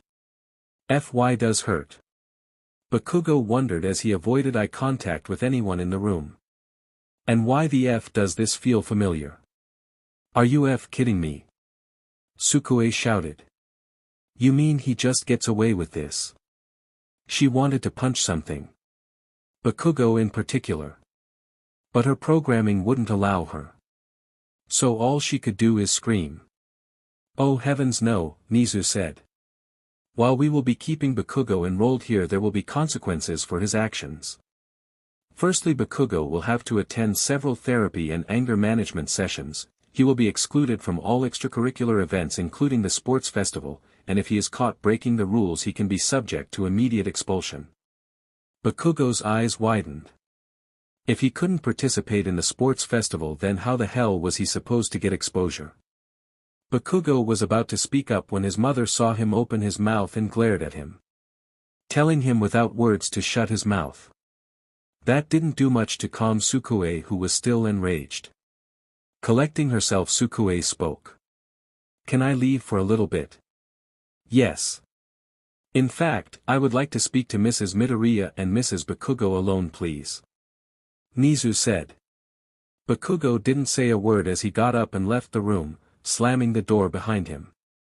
Sukue grabbed her father by the wrist and dragged him out of the room. There was a short pause before Nizu spoke again. "Now, let's talk about Izuku. As I said earlier, I had to force information out of him while he tried to defend Bakugo." "Why the hell would he do that?" Mitsuki asked. "He has to know that what Katsuki was doing to him was wrong." "He did," Nizu said. "At least on some level. The fact that he hid his abuse for Bakugo's sake shows that deep down he knows that what Bakugo did was wrong and therefore could get him in trouble. However, he most likely did not want to confront that fact. He made up excuses in his head, trying to justify or explain away Bakugo's abuse. This is likely because he still desperately wishes to be friends with Bakugo like they were when they were young, so he just endures the abuse and hopes that it ends. Oh, Izuku, Inko said sadly. The only exception to this seems to be when Bakugo targeted other children. Then he would attempt to stop him. Nizu explained. I think it goes without saying that Izuku will need to go to therapy as well. As his employer, I can't force him to, but since you're his mother you can. Oh, of course. Inko stuttered. My poor Izuku. Good, now one last thing, Nizu said. This longing to be friends with Bakugo again was likely a result of his loneliness. The fact that you had to work most of the time not helping this, although that was not your fault. Now that you have much more free time, I would like to suggest that you move on campus. This would allow you and Sukue to spend much more time with him, and would allow us to protect you. Protect me? Inko questioned. Yes. You see, right now most people only know about a rumor, saying that a robot girl is a student. They don't know who she is, what she looks like, or who made her. Nizu explained. But when they do, I have no doubt people will want to get their hands on him. Whether it be to kill him to try and stop the new technological advancements or to try and use him for their own purposes. And there is a large chance that they would try to use you to get to him. Inko's eyes went wide. She had never really considered such a thing, but when Nizu said it, it sounded so obvious. I'll do it, Inko said shakily. Even if I wasn't in danger, I want to help my son. Nizu's smile grew a little bigger. Well then, let's get the paperwork sorted out. Meanwhile, Sukue dragged Izuku outside further and further away from Nizu's office. Sukue, Izuku said. Sukue stopped, letting go of his wrist and turning to meet his eyes. Why? Sukue shouted. Why do you keep defending that butt? And don't give me that CRP about him not giving up. He gave up on you pretty fast. Izuku tried to say something but Sukue cut him off. He has caused you nothing but pain. And yet you still want to be friends with him. Sukue shouted. Sukue cut him off again. I looked through my processors over and over again, but even they can't find a reason for why you would do this to yourself. Sukue shouted. Because it was better than being alone, Izuku said. There was a short pause as what Izuku said sunk in. Because the explosions and insults always hurt less than whenever I was sitting there with no one to talk to, Izuku said, tears starting to roll down his cheeks. He was the closest thing to a friend I ever had. I really wanted to be friends with him again. I wanted to pretend like those things didn't happen. There was another short pause before Izuku spoke again. I'm sorry, Sukue, Izuku said to his creation. I programmed you to care about me and then got upset when you did. I'm not okay, I shouldn't act like I know better. I have failed you as a father. Izuku was going to say more when he felt two arms wrap around him. Dad. I'm sorry for yelling. Sukue apologized. You haven't failed me. You just made mistakes. And from what I'm told, that's just part of being human. Sukue, Izuku said. I could have handled this situation better too, Sukue admitted. So now that we've apologized, can we just put this behind us? Izuku looked at her for a moment before smiling. That sounds good. Thank you, Sukue. You're welcome, Dad. Sukue smiled back. The Midoriyas moved into one of UA's buildings with no difficulty. Inko mostly stayed inside and did things like watching TV, knitting, etc. Sukue went out a lot more, mainly with Ochiko, but Tsuyu would join in sometimes. Izuku, however, was walking into his lab with Nizu and All Might. Are you sure you want to do this? Izuku asked again.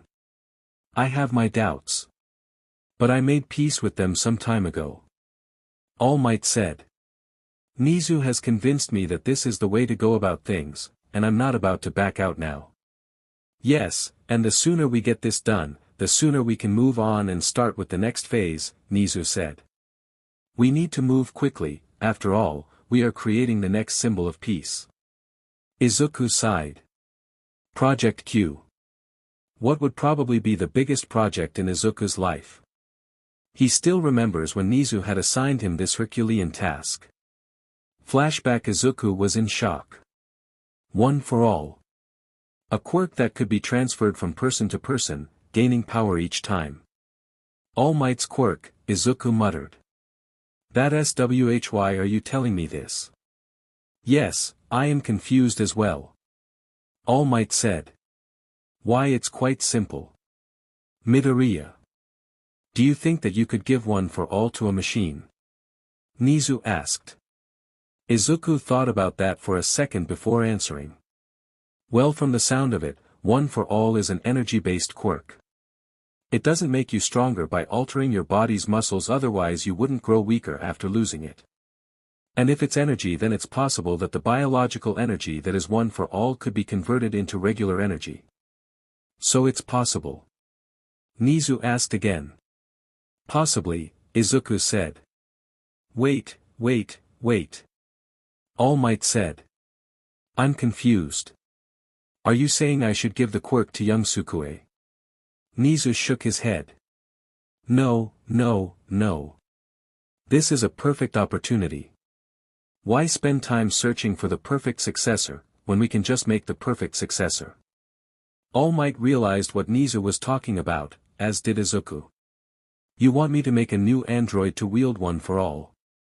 Izuku asked, slightly freaked out by how important the task sounded. Yes. Now you're getting it. Nizu exclaimed in an excited tone. If we go this route, we will have complete control over the personality and traits of the ninth wielder. No risk of them secretly being a spy. Neither All Might nor Izuku knew what to say. They couldn't deny the appeal of the option, but All Might was unsure about giving one for all to a machine, and Izuku was unsure he could build something like that. I will need to consider this. All Might said. Of course, Nizu said before looking at Izuku. I'm sure you will do the same. Right, Midoriya? Why, yes. Izuku stuttered. Back to the present. All Might ultimately said yes, leaving Izuku with little choice but to accept. The three walked up to the back wall of the lab, and Izuku placed his hand on it. Recognized. Izuku Midoriya. Said a robotic voice.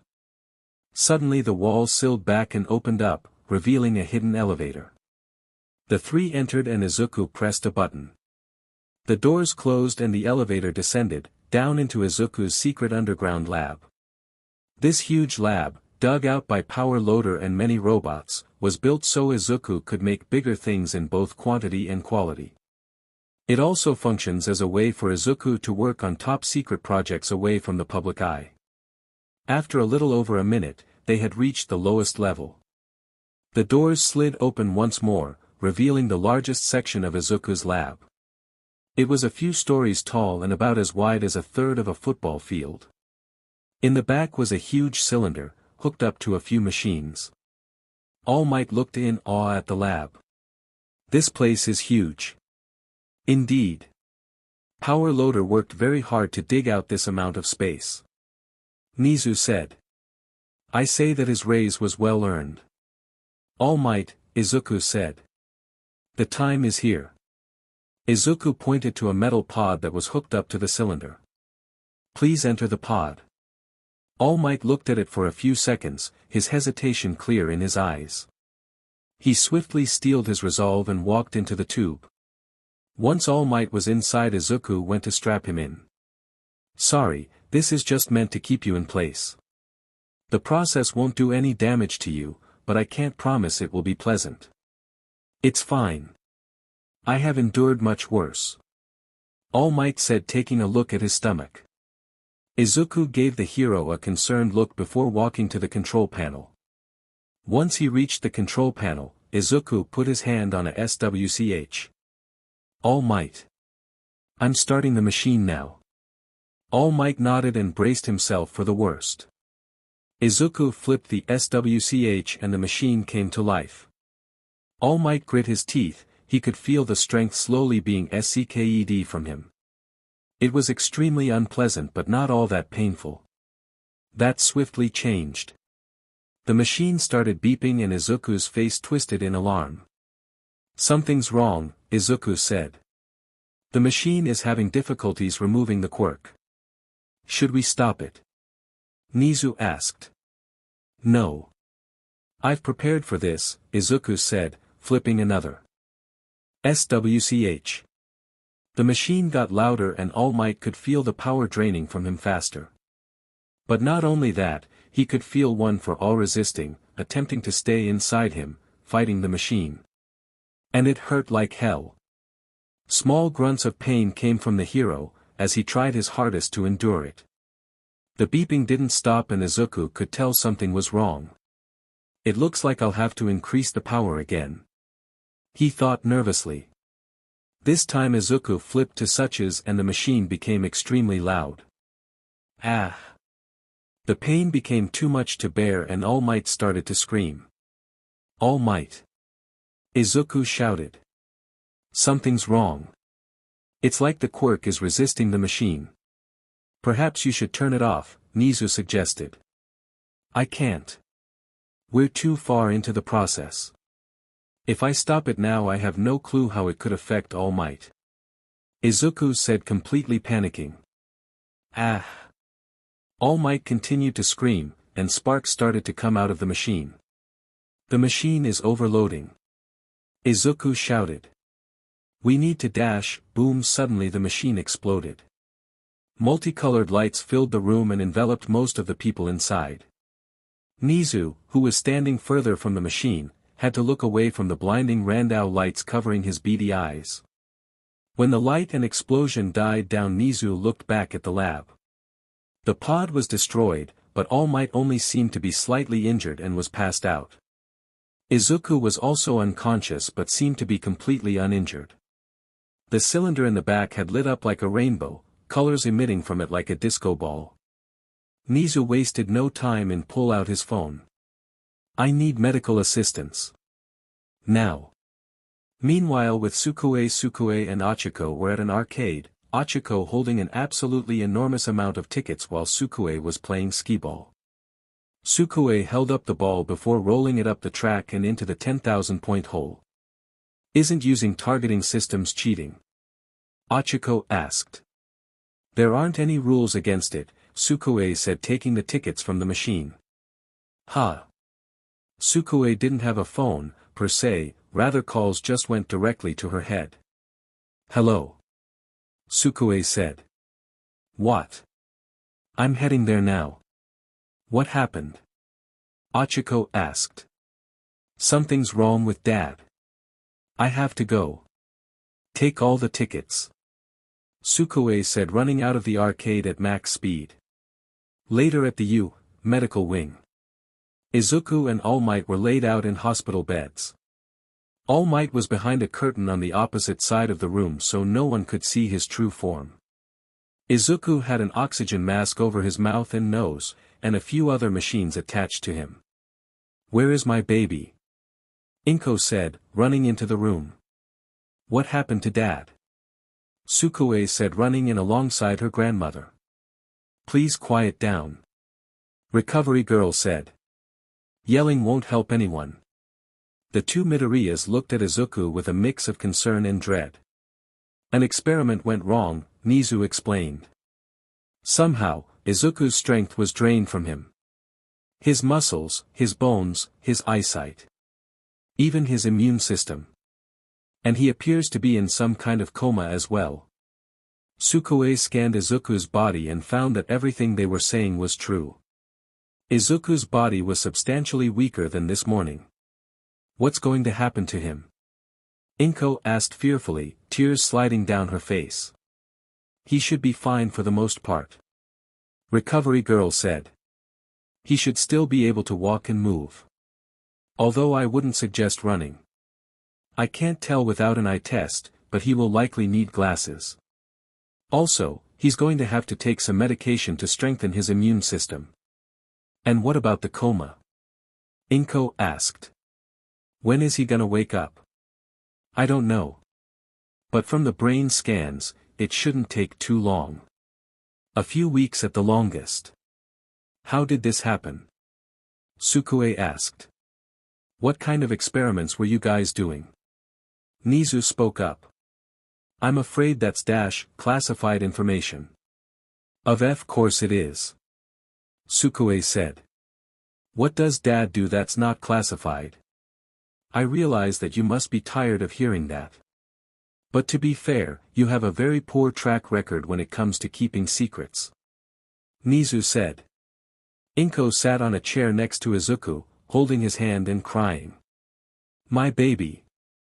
My poor baby. Sukue walked behind her and put a hand on her back. It's okay, Grandma. He's gonna be okay. Recovery girl told us so. Dad wouldn't want you to cry. This did very little to stop the tears, but she did feel a little bit better. The next day in class. Man, those press guys are so pushy. Mina complained. Yeah, and very are rude too. So unmanly. Kirishima added. Midoriya.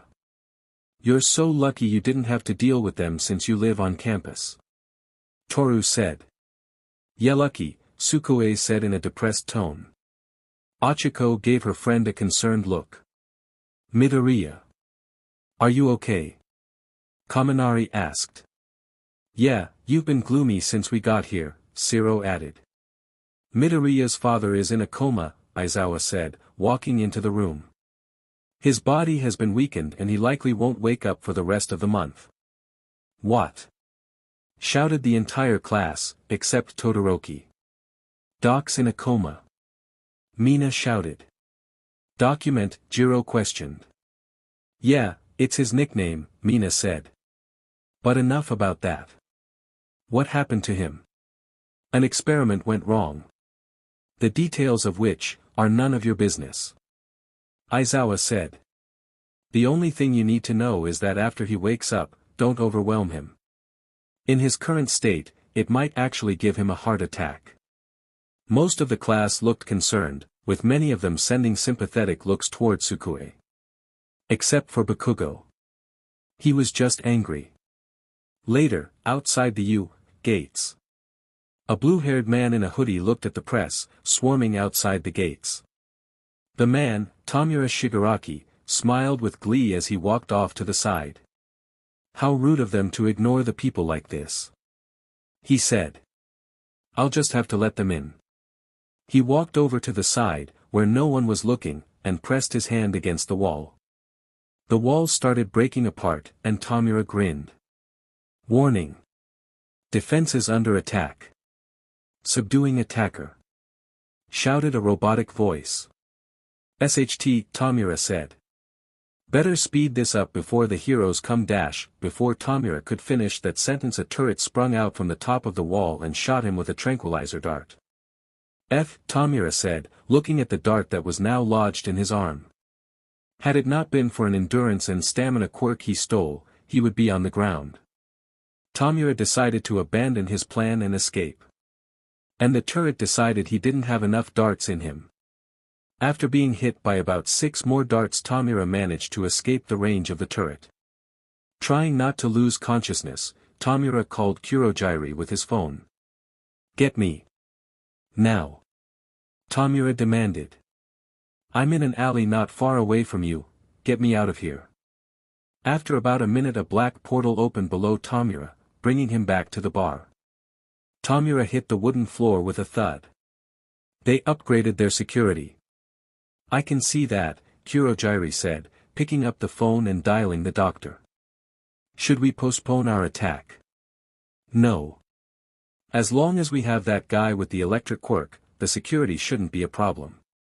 Tamura said tiredly. I'm going to take a nap now. Not because of these darts.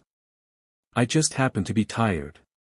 And with that Tamura fell into a deep sleep. Izuku opened his eyes slowly. Everything seemed blurry to him for some reason. The lab, what happened? Izuku thought. Need to get back to the lab. Figure out what went wrong. Izuku tried to sit up but found it was significantly harder than normal. With enough effort, he did manage to sit himself up, and he looked around at his surroundings. I'm in the medical wing. That's right, the explosion. Izuku remembered. I need to see if All Might's okay. Izuku moved his legs over the bed and tried to stand. The minute Izuku was out of bed he noticed his legs felt weaker, he was shaking from just standing. He tried to walk and after a few steps, he fell over. Ow, Izuku said, what's going on? Why do I feel so weak? How long was I in that bed? Izuku tried to stand up again but he kept falling down. After a couple of minutes Recovery Girl walked in and saw what Izuku was attempting to do. What are you doing? Recovery Girl scolded. Get back in bed. You shouldn't be moving yet. Recovery Girl. What happened? How long was I out? Izuku asked. We can talk about that later. Get back in bed. Recovery Girl ordered. After Recovery Girl helped Izuku back into his bed, she explained. Your lab exploded. However, luckily neither you or All Might were killed or even particularly injured. She said. Izuku sighed with relief. Both of you were knocked out, and weakened. Recovery Girl said. Weakened? Izuku asked in a concerned tone. What do you mean? Well, All Might can still use his power up from, he can't use it for as long and he's not as strong as he was before. Recovery Girl said. Yes, that's what we expected would happen.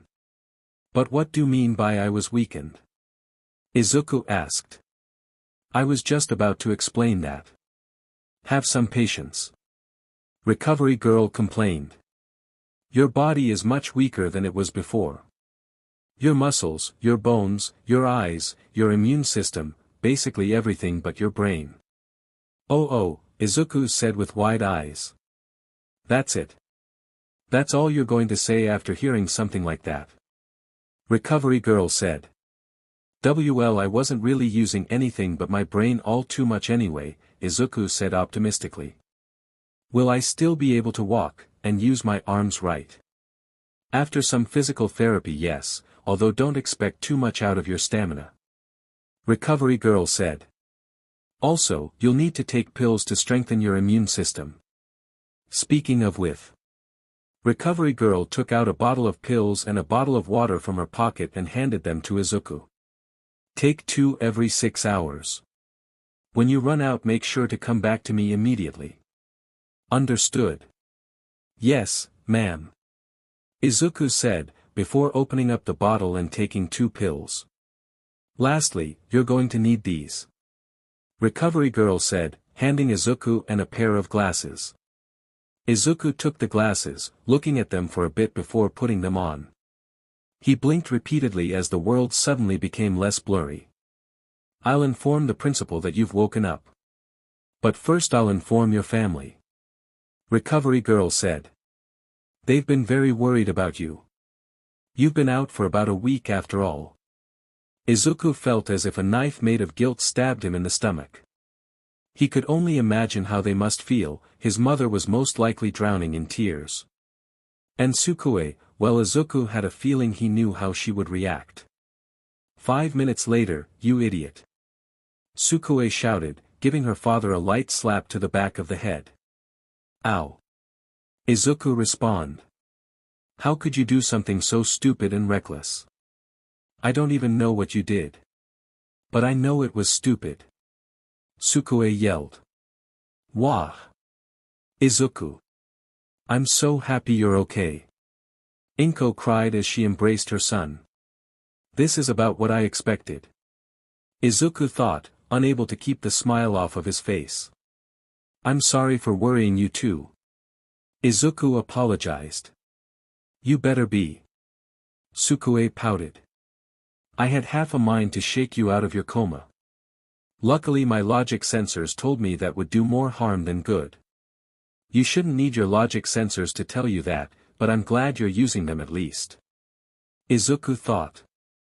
Suddenly Izuku felt Sukue envelop him into a tight hug. Sukue. Izuku cried. This is what you get for making us worry. Accept your punishment. Sukue said. She wasn't even hugging him all that tight, but his weakened body made it feel a whole lot more forceful than it really was. After a few seconds, Izuku managed to find comfort in the twin embraces of his mother and daughter. Izuku struggled his arms out from the hug and wrapped them around the two of them. Thank you, he said sincerely. Recovery Girl smiled as she watched the Midoriya family embrace each other. A few hours later it took a while for Nizu to convince Sukue and Inko to leave, but after much insistence from both himself and Izuku. Now Nizu and Izuku were alone. This is quite troubling, Nizu said. With your body in such a weakened state, it will surely slow down the progress of your work. No, it's fine, Izuku said. My brain was unaffected, so I should be able to work just as well as before. You and I both know that's not true, Nizu replied. While your work doesn't require much physical strain, use of your arms and legs are still required, and with how your body is, walking and lifting things for any extended period of time, would be problematic. Izuku couldn't say he was wrong, but he didn't want to admit he was right. We will have to have that competition sooner so we can get you an assistant as soon as possible, Nizu said. On top of learning from you and assisting in minor projects, they will have to look after your health and perform various tasks for you. Izuku didn't like that. He didn't like that at all. Having someone help him with every little thing. It made him feel useless. Like a Deku. Is that really necessary? Izuku asked. And what are we gonna do about the secret projects? If my assistant is a student, then they can't know about those projects, let alone help me with them. Yes, that will be a problem. Perhaps you could build yourself an assistant in addition to the contest winner. Nizu said, before shaking his head. Well, we can worry about that later, I suppose.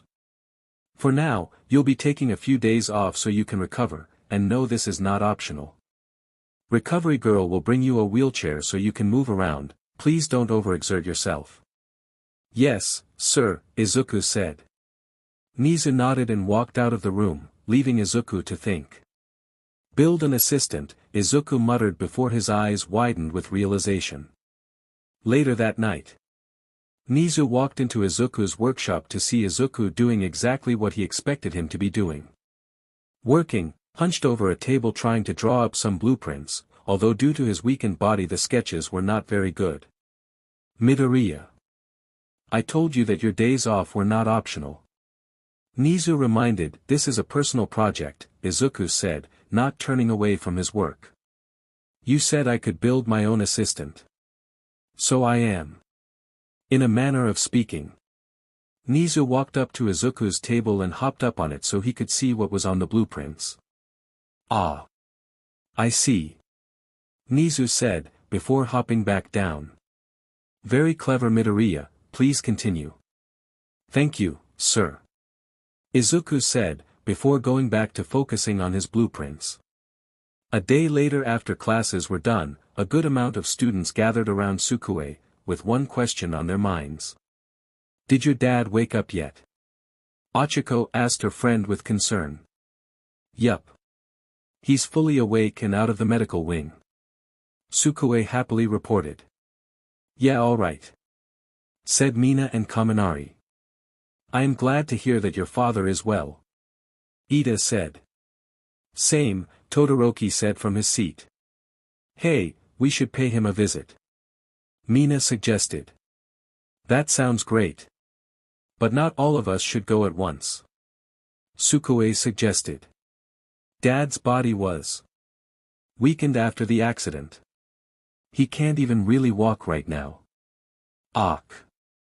Poor document, Kaminari said. What happened that left him in such a condition? Ida asked. I don't know. Sukue said, her tone showing her frustration. Everyone keeps telling me it's top secret and that I can't know. What? That's such bull. Toru said. Well, to be fair, Midoriya is probably the last person you should tell a secret to. Jiro added. Hey. Sukue said. No offense, but you literally gave away that you were a robot, before the first day of school. Jiro pointed out. Humph, Sukue pouted. Anyway. Who's going to see Doc right now? Toru asked. I can wait. I'll probably see him around at some point, Jiro said. Give him my good wishes, Tokoyami said. Same, Todoroki said before exiting the class. Soon it was narrowed down to Sukue, Achiko, Ida, Mina, Kaminari, and Momo. Alrighty then, let's go. Sukue said to her group of friends. At Izuku's lab. Sukue and her friends stood outside of Izuku's lab, in front of the door. It's locked, Sukue said. That's weird. Normally it's not locked. She shrugged and pressed the doorbell. After about half a minute, the door unlocked. There we go. Come on, guys. Sukue said. She opened the door and walked into the workshop. Hey, Dad, I bought some friends. The door was locked. Sukue stopped when she saw her father. What the hell? Kaminari said. Whoa. Mina said. Achiko, Momo, and Ida were too shocked to say anything. Oh. Hi. Sorry about the door. I've been busy. Izuku said. Attached to Izuku were 4 mechanical arms. They look like Dr. Octopus's arms in the Spider-Man PS4 game. 2 of which he was using to hold himself up, and the other 2 were free in the air. Dad. Mind explaining why you look like something out of Mina's special books? Sukue asked. Hey. Mina said. Well, is she wrong? Kaminari asked. While Kaminari was getting slapped, Izuku just looked at them confused. Special books. Sukue sighed. Her dad was too innocent. How is it that your daughter knows about this before you do? Mina asked. This is a highly inappropriate discussion. Ida said. Mina's personal taste is such things should not be discussed in a public conversation. Why does everyone assume I'm into tentacles? Mina muttered. I think what she meant to ask was, why exactly do you have 4 metal appendages, attached to your body? Momo asked. Oh, these. Well, since my body is significantly weaker than before, I needed something to help me move, and do my work. So I created these arms to help me. I call them, the Octo Arms. Because I got the idea from an old comic book. Izuku explained. They are fully functional robot appendages that can handle everything from precise, delicate task, to combat. You can fight with those things? Sukue asked. In response to that question, 2 of Izuku's arms shot out at amazing speeds, and picked up an heavy-looking machine, and ripped it apart, before smashing it into the ground and crumpling it. Whoa, Kaminari said. That's so cool. Mina said. Impressive as always, Midoriya. Ida applauded. How does it work? It doesn't look like there are any manual controls. Momo asked. Ah yes, you see it actually receives orders directly from my brain, via needles in my spine, Izuku explained. Needles in your what now? Sukue, Achiko, and Mina asked. Well, it takes the messages coming from my dash. Izuku was interrupted. You put needles in your spine. Sukue said, bluntly. You did something stupid and reckless again. Well, I made sure it would work beforehand via some simulations. Izuku weakly defended. Sukue didn't look impressed and walked up to Izuku, before motioning for him to come down. Izuku lowered himself to the point where his feet almost touched the ground, and he was face to face with Sukue. Sukue then flicked his forehead. Ow. Izuku reacted. Stop messing with your body. Sukue ordered. But Izuku got another flick. Ow. No buts. I want you to promise me you won't mess with your body anymore. Sukue said. But Izuku got, yet another flick. Okay, I promise. What is this family dynamic? Everyone else wondered. Well, I was going to ask for one of those things, but I think I'll pass on the needles in the spine, Mina said. Well, I probably wouldn't have been able to make you one, Izuku said. The transceiver that allows this to take orders from your brain is made of rather rare materials, and each set of arms would only be able to take commands from the person it was made for. So it can only be used by one person? Ochako asked. Yes, Izuku confirmed. Well, Mina, it looks like if you want your real-life tentacle ntai, you're gonna have to come to document, Kaminari teased, before getting elbowed by Mina. What is tentacle ntai? Izuku asked. Anyway. Momo said, desperately trying to change the subject. Are you feeling okay, Midoriya? You just got out of the medical wing, so is it wise to be working right now? Yeah, shouldn't you take it easy after that? Kaminari asked.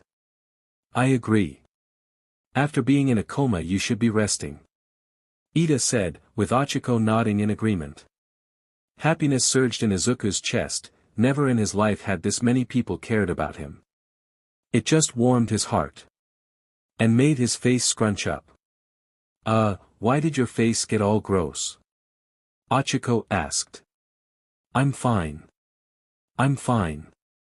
Izuku sniffed. I was just finishing these arms today. After that Nizu is making me take a mandatory day off. It's a good thing you have a boss like him. Any other boss would be happy to let you work yourself to death. Ochako said. Yeah, Izuku said. But, thank you for coming. And thank you for being friends with Sukue. I worried that due to her differences, that she wouldn't be able to make any friends. Thank you so much for proving me wrong. No problem. Mina said. And don't forget we're your friends too. Yeah, both of you are really fun. Weird but fun. Kaminari said. It is a pleasure to be friends with both of you. Ida said. Indeed, Momo said politely. I'm glad I met you too. Even if you seemed a bit odd at first. Ochako said. Izuku was crying now with how heartwarming this moment was for him. Thank you so much. The students then spent the rest of their visit, trying to get Izuku to stop crying, their concern for him, only making him cry more. All Might simply couldn't help but stare. As anyone would if they saw a teenager being held up by 4 mechanical arms. So are those comfortable? The arms. Yes, actually. Izuku answered. I put padding on the inside so the metal wouldn't dig into my flesh or break my spine. It's actually pretty comfortable. Nizu, All Might, and Izuku were riding down the elevator back down to Izuku's secret lab, which was now fully rebuilt. Actually, how are you feeling, All Might? Izuku asked. Any possible long-term effects of the power draining? Besides the obvious loss in power, I find myself feeling a little sore from time to time. All Might said. But other than that I'm fine. I'm glad that both of you were able to recover as well as you did, Nizu said. Disregarding Midoriya's current state of course. Honestly, I think my condition isn't all that bad, Izuku said. I've been told that these glasses suit me pretty well actually, and to be honest, that's the only compliment I've ever gotten on my looks. On that somewhat depressing note, the elevator dinged and they made it to the bottom floor. Ah, perfect, Izuku said, exiting the elevator. This is what I needed to show you. Izuku gestured to the enormous tube-shaped container that was glowing with multicolored energy. All Might looked at it in awe, as he got a strangely familiar feeling from the tube. Is that yes, this is one for all, Izuku said. All the power that was obtained many generations of heroes, is now stirring in this container. It's actually a little overwhelming to think about. All Might kept staring at the tube, feeling as if the energy was beckoning to him. He walked over to the container and slowly placed his hand on it. He could feel the energy already, it was warm familiar. Like an old friend. Nana. All Might muttered. What was that? Izuku asked, not hearing what the hero had said.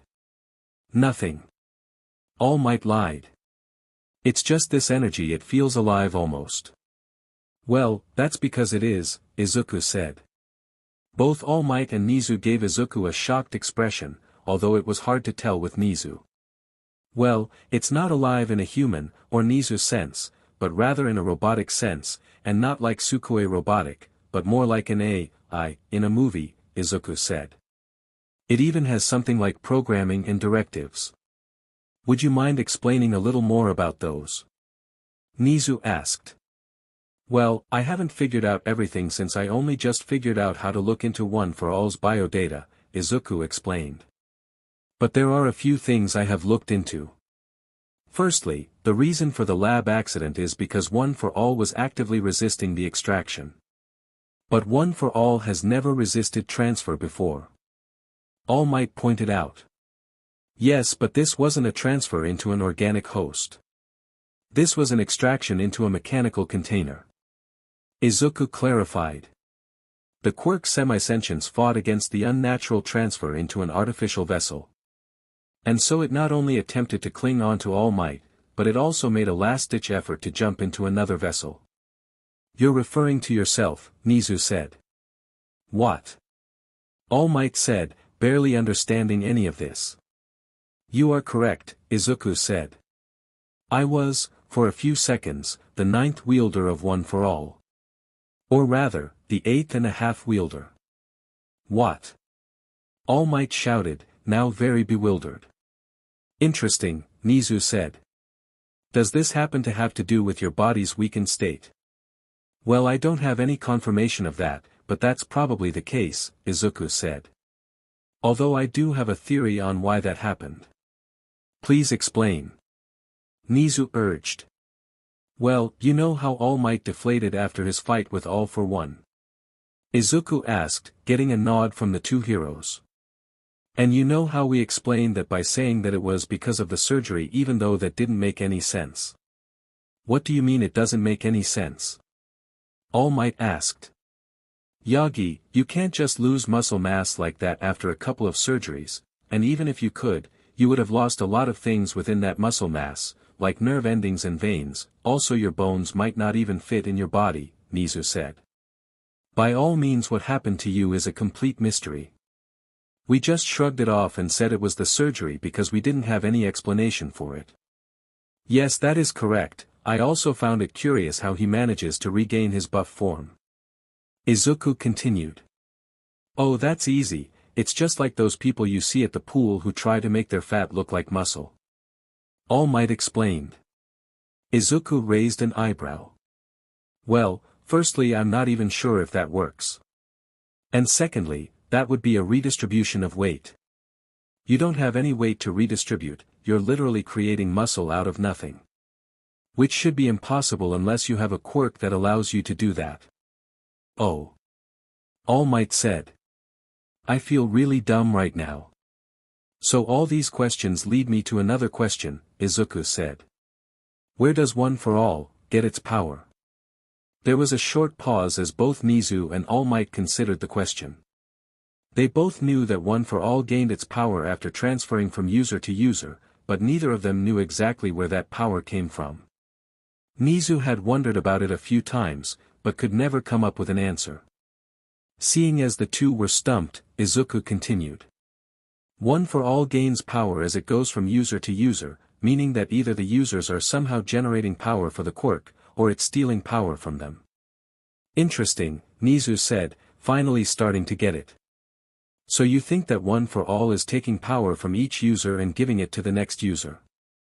Yes. I theorize that during the process of giving One for All to the next user, One for All's stockpiling aspect takes hold and leeches power from that person's body. Izuku explained. But I didn't pass One for All on when I became like this. All Might pointed out. Yes, but you were very, very close to death, Izuku said. It's possible that One for All viewed you as a lost cause, and tried to take as much power from your body while you were still alive. That would explain the deflation, one for all SCKED so much nutrients and energy out of Yagi, that his muscles deteriorate at an accelerated rate, Nizu said. This had to be the most bewildering day of All Might's life. Not only were these two on a level of understanding that he was simply not on, but he was also learning that everything he had learned about his condition was wrong. Yes, exactly, Izuku confirmed. And so when One for All jumped into me, it made me a user, and much like with all users, when One for All leaves you, it takes some of your body's energy. Hence my weakened body. And it's possible that due to the artificial nature of the transfer and the quickness of it moving from your body to the machine, it's possible that it took more from you than intended. Nizu theorized. Ah, thank you Midoriya. These mysteries had been bothering me for years. Well, they are still just theories. Izuku reminded him. Ones that we'll find out more on as I analyze One for All. But for now, I think we should move on to the project. Ah yes, I suppose we should, Nizu said. Please tell how much progress you've made on the new symbol of peace. I understand if you haven't been able to progress much, considering that you've only just gotten your hands on the quirk, and you've been busy with your arms and figuring out the nature of One for All. Well. Izuku paused as he tried to figure out how to phrase what he was about to say. I wouldn't say I've made a lot of progress, but I haven't made significant progress. Come look. Izuku brought Nizu and All Might over to a table that contained a bunch of tools as well as 2 sheets of metal. Izuku grabbed one of the sheets with his metal arms and showed it to the 2 heroes. This is ultraninium, Izuku said. It's a new metal I've created that's rather weak. It's maybe about as strong as iron. Izuku said, before crushing the metal with his arms. While it may be rather weak by itself, it serves an important function. Izuku picked up the other sheet of metal, and once again attempted to crush it. However, this time it was much harder, as the metal proved much more resilient, taking much longer to crush. You see, according to my calculations, if I created a new android using a significant amount of One for All energy, it would simply explode. No matter what type of metal I used. Izuku explained. So I had to create a new metal that was strong enough to handle all that power, which would not necessarily be impossible, but it would take a long, long time. So I thought that since One for All can empower people, that perhaps I could make a special metal that could absorb the power of One for All, and use it to strengthen itself. When the metal is empowered with One for All, I call it plus ultraninum. Clever, Nizu said. But should you have crushed like that? It had valuable energy inside it after all. Oh, you don't need to worry about it all that much, Izuku said. The energy won't leave its vessel until it's either transferred or its vessel is completely destroyed. And even if its vessel is completely destroyed, the energy won't disperse. Rather it will just jump onto the next closest vessel, most likely a living thing. That's good. All Might said. We won't have to worry about losing energy permanently. Yes, but that news also has some negative connotations, Nizu said, using his serious voice. If what Midoriya says is correct, then what we previously thought about One for All being unable to be stolen is incorrect, and if you manage to completely destroy a user, then you would gain their power. A thoughtful expression crossed Izuku's face, as he pondered what Nizu just said. Well, I wouldn't worry too much about that. As even if someone gained One for All's energy, that doesn't mean they would be able to necessarily use it. While I can't confirm it, I have a theory that if anyone were to use One for All with ill intent, One for All would not activate due to its own programming. Well, until you can confirm that theory, we will have to be extra careful about who hears anything about this project, Nizu said. No one says anything about this project to anyone. Even if someone already knows about One for All, you can't tell them about any of this. Understood. Izuku nodded, but All Might seemed hesitant. What about Recovery Girl or Gran Torino? All Might asked. Or Yagi, Nizu said sharply. I don't need to tell you how much damage a villain could do with even just half of One for All. You need to promise me that you won't tell anyone about this project. No matter what. All Might hesitated for a moment. I guess I have no choice. Good. Now is there anything else you need to report on Midoriya? Nizu asked. Yes. Izuku said. There is one more, very important thing I need to tell you about. It doesn't relate to the Symbol of Peace project necessarily. But in my opinion, it could be even more important. More important than creating the next symbol of peace. Nizu asked. I'm curious about what that could possibly be. All Might didn't say anything but gave Izuku a curious look. Well, while I was wondering how exactly One for All gained its energy, I also ran some experiments to see if I could feed it energy. Izuku revealed. And I can. All Might's eyes widened and Nizu seemed to be visibly excited. Are you saying what I think you're saying? Nizu asked. Yes, I can increase the amount of power in One for All, Izuku confirmed. And given the nature One for All's energy, I can use the energy in multiple projects. And due to how friendly One for All's energy is with organic matter, I can even make machines that can be used on humans. Maybe I could save people from some serious injuries or diseases. That's great. All Might cheered. Indeed, that is fantastic news. Nizu's tone did not match his words, leading Izuku to believe that there was a but coming. But I believe for now you should focus on fully figuring out how One for All works before we move on with any projects. Why? Izuku asked. I think I have enough of an understanding to we can't approach this with only enough of an understanding. We need to have a complete understanding of what we are dealing with before we do anything important, or dangerous. Nizu interrupted. If we can get a full understanding of what we are dealing with, then we need to take that opportunity. When it comes to something this powerful and important, then we need to take steps to make sure we don't have any more incidents. Because the next time something explodes, you may not be as lucky as you were last time. There was a short pause as what Nizu said sunk in. Now, is that all you wanted to show us, Midoriya? Nizu asked. Yes, sir, Izuku said. Good. You've made good progress, Midoriya. Please learn more about One for All and then report back to me. Nizu said. Yes, sir, Izuku repeated. Also, Shipment C has arrived. Nizu announced. Izuku cringed. He personally hated this project in particular. It wasn't that he hated the thought of bringing back the dead. It's the fact that he wasn't bringing back the dead, but rather making replicas of them, is what he hated. What's worse is just how desperate some of the government officials were to have their loved ones returned to them. Even after he told them that he couldn't restore the ones without intact the brains, they just handed him a list of personality traits and memories that they knew that loved one to have and sent him on his way.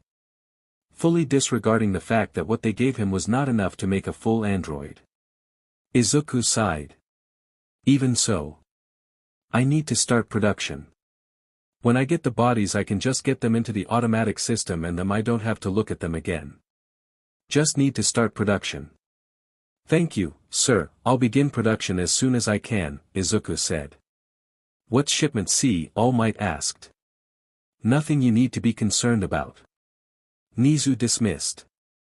Now Izuku, I have one last thing to inform you of. Izuku gained a curious expression. What? It's about a contest to see who would be your assistant, Nizu said. A winner has been selected and they will be seeing you tomorrow. Oh. I see. Izuku said. Well, it would be nice to have some help with the school's projects. They do have a bit of an eccentric personality. Are you sure you can handle it? Nizu asked. Well, I've handled Kaken for all these years. I'm sure whoever this person is can't be too bad. Izuku said. Right. The next day. Wrong. Izuku was wrong. Very, very wrong. When he came back to the lab the next morning, he found a girl sleeping on the floor of his lab. Oh, good morning Midoriya, Nizu said, walking up behind the young scientist. Sir. What is this? Izuku asked him, going up to inspect the girl on the floor. Wait a minute. I know this girl. Suddenly the girl yawned and began to open her eyes. Wow! Midoriya. The girl known as Mei Hatsum shouted, immediately getting to her feet and looking at Izuku's new arms. Those arms are amazing. And they don't seem to require any manual controls either. As Mei gushed over Izuku's robotic appendages, Nizu and Izuku spoke. I see you are familiar with. Nizu said. Good, after all, she is your new assistant. Her. Izuku shouted. Well, I guess I shouldn't be surprised. When we talked she was so passionate about making things, and she did show a level of understanding that far exceeds that of most people our age. Well, I guess it's fine, she seems she's straddling my arms. Izuku suddenly shouted. Mei had begun trying to take a closer at the arms and started climbing on them, putting her in a very provocative position. Suddenly that arm began to malfunction, whipping around until it eventually sent Mei flying off. Ouch! Mei said as she landed on her butt. Man, those things are strong. How much can they lift? What's their grip strength? I'm sure that having Hatsum here will teach you both very important lessons. After all, you do need some more exposure to the opposite gender, besides your mother and daughter. Nizu said. This will be especially effective considering that she will also be living here. What? Izuku shouted in shock. Yeah, I got here early to unpack my stuff. Mei said, gesturing to a mattress on the floor with a toolbox next to it. Hatsum, we asked you to move into the dorm we set up for you. Not the laboratory. Nizu said. But I want to land on something soft when I pass out. Hatsum protested. How am I supposed to land on my bed when it's not even in the same building? But you didn't even fall on the bed. Izuku pointed out. And why is she moving into the dorm anyway? Well, she asked permission to do so and I thought it was a good idea, Nizu explained. So we got her parents' permission and moved her luggage to the school. Izuku's face was bright red and he was gasping for words. He didn't dislike Mei in the slightest, but she was far too non-caring about her modesty for Izuku's liking. It didn't help that she was incredibly developed, for someone their age. But still, I guess it's good to have an assistant as competent as her. Izuku thought. After regaining his composure. Izuku turned to Mei, having his arms put him lower to the ground as to not accidentally look at her chest. Well, it's a pleasure to work with you, Izuku said, extending his arm for a handshake. The pleasure is all mine. Mei said eagerly, shaking Izuku's hand. Also, can you take off your clothes? Izuku promptly regretted his existence. Nizu smiled as he watched Mei try to explain the purely scientific reason she wanted Izuku to strp, all while Izuku tried not to pass out from the sheer amount of blood rushing to his face. While on paper putting these two together may not seem like the best idea, Nizu knew better. Firstly, Izuku needed to learn to be around females that weren't related to him or robots. And Mei needed to learn modesty and restraint. After dealing with Mei, any other woman would be easy to handle, with the possible exception of Midnight. And Mei would eventually learn that if she wanted to get anything out of Izuku, then she would need to stop causing him to pass out, and thus would need to start changing her behavior. Secondly, both Izuku and Mei tend to neglect their health in favor of work. And while on paper it might sound bad to put those two together as they would only encourage their workaholic behavior, there was one factor that made this work. Izuku was a massive hypocrite. While he didn't care much about his own well-being most of the time, he did care immensely about others. If Mei kept overworking, Izuku would stop her. And if he wanted her to stop working, then he would need to stop working. Plus Inko and Sukue would also help in that effort. All in all, Nizu was happy with this result. Who knows, maybe after learning from each other, these two could one day become something close to normal human beings. Nah, that will probably never happen. Entry 1. My name is Izuku Midoriya. I'm writing this down to catalog my research. The subject of my research is the quirk known as One for All. One for All is a quirk that can be passed from one user to the next, increasing in power through each user. I have managed to extract the quirk from his most recent user, Toshinori Yagi aka All Might. I still can't believe I did that. The energy from One for All is very unique, unlike anything else that exists on Earth, and it also appears to be at least somewhat sentient. One for All's energy has two states: a dormant state, and an active state. Switching between the two requires some sort of input from the user. However, it seems that the semi-sentience of the quirk can bring it to an active state at any time. If One for All is inhabiting a vessel that either can't handle its power or a vessel that is incompatible with the energy, the vessel will explode. One for All requires a vessel in order to act. It much prefers to inhabit organic hosts, it seems, as metals have been very ineffective as hosts for the energy, typically exploding with even very little of the energy being contained within it. In light of this, I have constructed a metal that acts as a perfect host for the energy. I call it ultraninium. On its own the metal is quite weak, when combined with One for All's energy, it becomes extremely strong. Depending on the amount of energy stored in it, it can become stronger than any other metal or even any other material on Earth. Also, I should probably call it something other than One for All energy. How about hyper-erratic reusable omnipurpose energy? Or HERO energy. Oh, I like that. Wait, that sounds like an energy drink. Okay, I looked it up and apparently hero energy isn't a drink, but mighty energy is. I'm gonna have to see if I can get some of that. Oh, back to the point at hand, One for All seems to drain energy from the user, probably over a long period of time normally. The evidence of this exists in both All Might's depowered state and my current state. Although I have no other wielders to use as examples, as all the other wielders died soon after passing over the quirk. Side note. It's possible that anything possessing HERO energy could be targeted by All for One and his people. Although I doubt All for One would do anything to harm or kill me. After all, if anything happens to his brother, I'm the only one who can fix him. Anyway. When a vessel for One for All is destroyed completely, the energy will disperse into the air, and immediately fly into the closest living being. Note, this is only possible when the vessel is completely destroyed. It is theorized that one could steal One for All energy like this, although it is unknown whether or not that would work. Either way, it is critical to keep this all a secret, otherwise, vessels would be targeted by people wanting to take their power for their own. I've also learned I can convert other types of energy into HERO energy. However, the conversion rate is very low.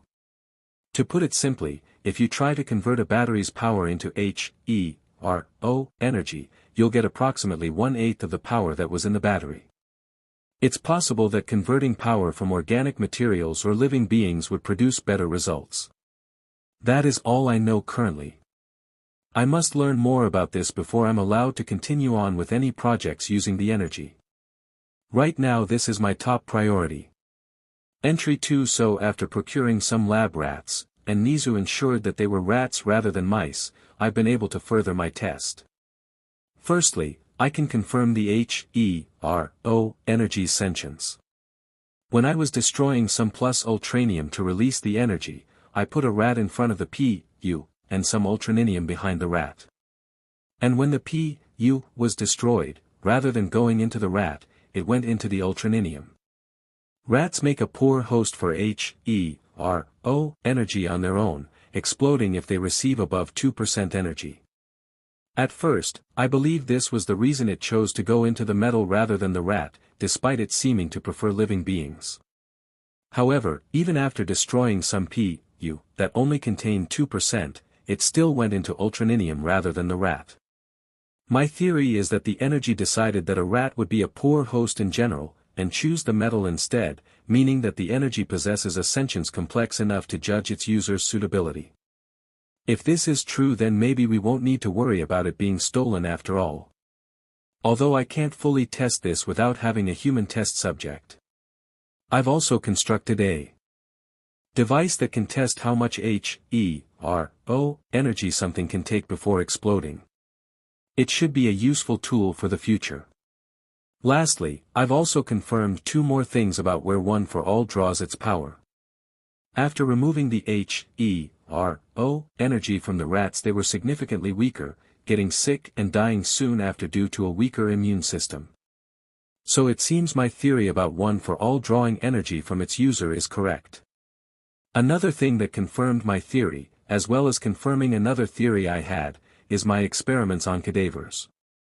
You see, due to some of my other assignments, which I won't go into detail about, I have had to deal with a large number of dead bodies. Most of the bodies are sent back to where they came from after I'm done with them. However, there are some that we have been ordered to dispose of. My superiors have given me permission, rather, ordered me, to use the bodies in my experiments. So I converted their bodies into HERO energy, and found that after they were done, even the most recently dead corpses were reduced to skin and bone after the draining was finished. Looking very similar to All Might's deflated form.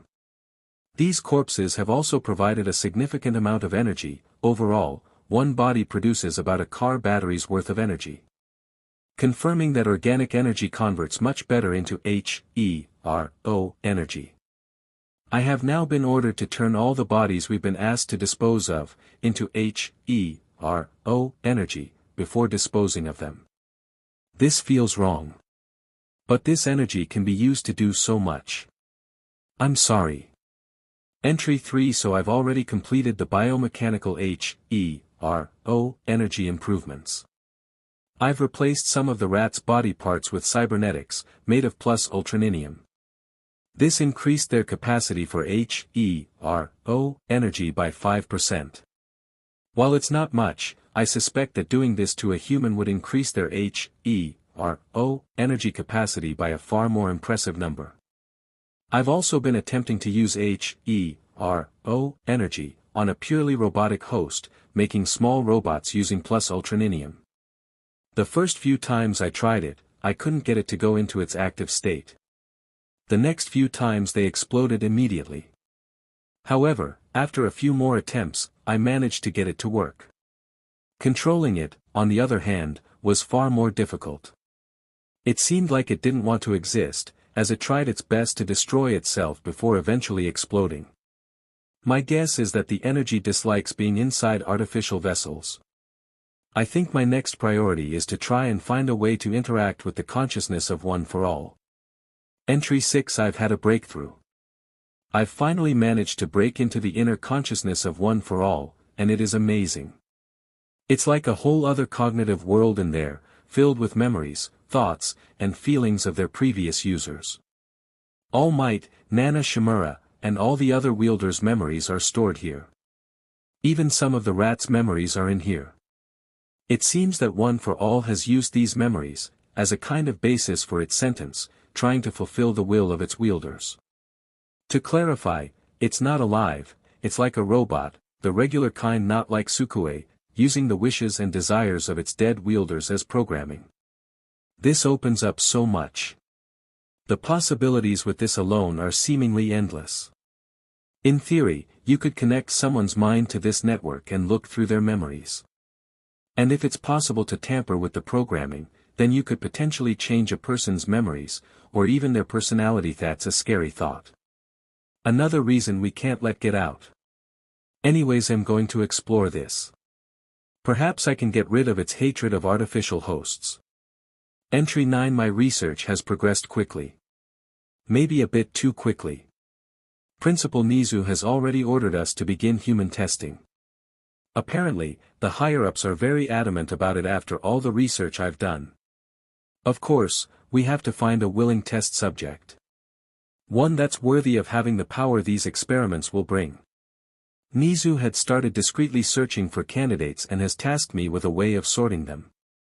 Entry 10. I didn't think that Nizu would find someone so quickly. It's only been a few days since they started searching and they've already found someone. His name is Hitoshi Shinso. He's a general ed student at UA. He tried out for the hero course but failed. Perhaps that's why he was so eager to sign up for secretive and potentially dangerous experiments. I thought that convincing his parents would be hard, but apparently, they signed the agreement papers without much of a fight. Of course, right now we still have to see if he is eligible. He's cleared all of Nizu's background checks. Now all he has to do is clear my SH test. It's a special test I've created using the one for all matrix. Or just the matrix for short. But that will have to wait for a later date. I've decided to take the day off tomorrow. Sukue wants to do something in the park, so I have no choice. I wonder what exactly she wants to do. Sukue, why did you drag me out of my lab? Izuku asked his daughter. The robot girl had insisted Izuku follow her, and now the two of them were walking through the park, where many people stopped and stared at Izuku's robot arms. We are going to play catch, Sukue declared. My robo arms versus yours. Let's see who wins. The two made it to a grassy hill where Ochako was waiting for them. Oh. Hello Uraraka. Izuku stuttered. I didn't expect to see you here. Sukue asked me to be the ref. Ochako smiled at the pair of them brightly. I'm not sure that a game of catch needs a ref. But it sounded like fun, so I decided to come. Alright, that's enough chit-chat, Sukue said while she took out the ball. The rules are simple. You throw the ball at the other person, and if they fail to catch it, you get a point. No throwing the ball too far away from the other person, and no throwing it directly at the ground. Got it. Izuku and Ochako nodded. Alright now, Dad, step back, Sukue said. Izuku went back a good distance, before having his arms set him down. Sukue smirked and started activating her scanners. Not enough information. I need to get a scope of his speed and reaction time. Let's try a curveball. Sukue threw the ball with all her robotic strength, sending it curving to Izuku's side. In less than a second, Izuku's arms reacted and caught it right out of the air. Looks like his arms can react pretty fast. Probably working off of some kind of self-preservation programming, rather than Dad's reaction time, Sukue surmised. But there's a gap. The ball entered Dad's range for half a second before he caught it. Izuku threw the ball at Sukue, who caught it perfectly. She is taking this way too seriously, isn't she? Izuku thought. Sukue threw a high ball, aiming a few feet over Izuku's head. Izuku's arms caught it, although the ball made it a bit farther into Izuku's range than last time. Okay, it looks like aiming above him is better than aiming at his sides, Sukue analyzed. Izuku and Sukue threw the ball back and forth, Sukue trying to analyze Izuku's weaknesses, and Izuku just casually throwing the ball. This is gonna take a while. Ochako sighed as she realized that neither of the two could get tired. 2 hours later, Ochako had fallen asleep, with Izuku trying not to do the same, as both he and Sukue had been repeating the same process over and over again. Then, Sukue threw the ball, and just as Izuku's arms were about to catch it, Sukue shot it with her laser vision, causing it to rocket past Izuku and fall into the dirt. Yes. Sukue jumped up in excitement. Izuku sighed in relief. Finally, it was over. He could have just let the ball go past him on purpose, but he knew Sukue wouldn't let him do that and would likely have given him an earful. Well, there wasn't any rule saying you couldn't do that, Izuku said. I guess you win. Izuku sent one of his arms to shake Ochako awake. Wise is over. Ochako jumped. Oh, thank goodness. Over. That was just the first point. Sukue readied herself to throw the ball again.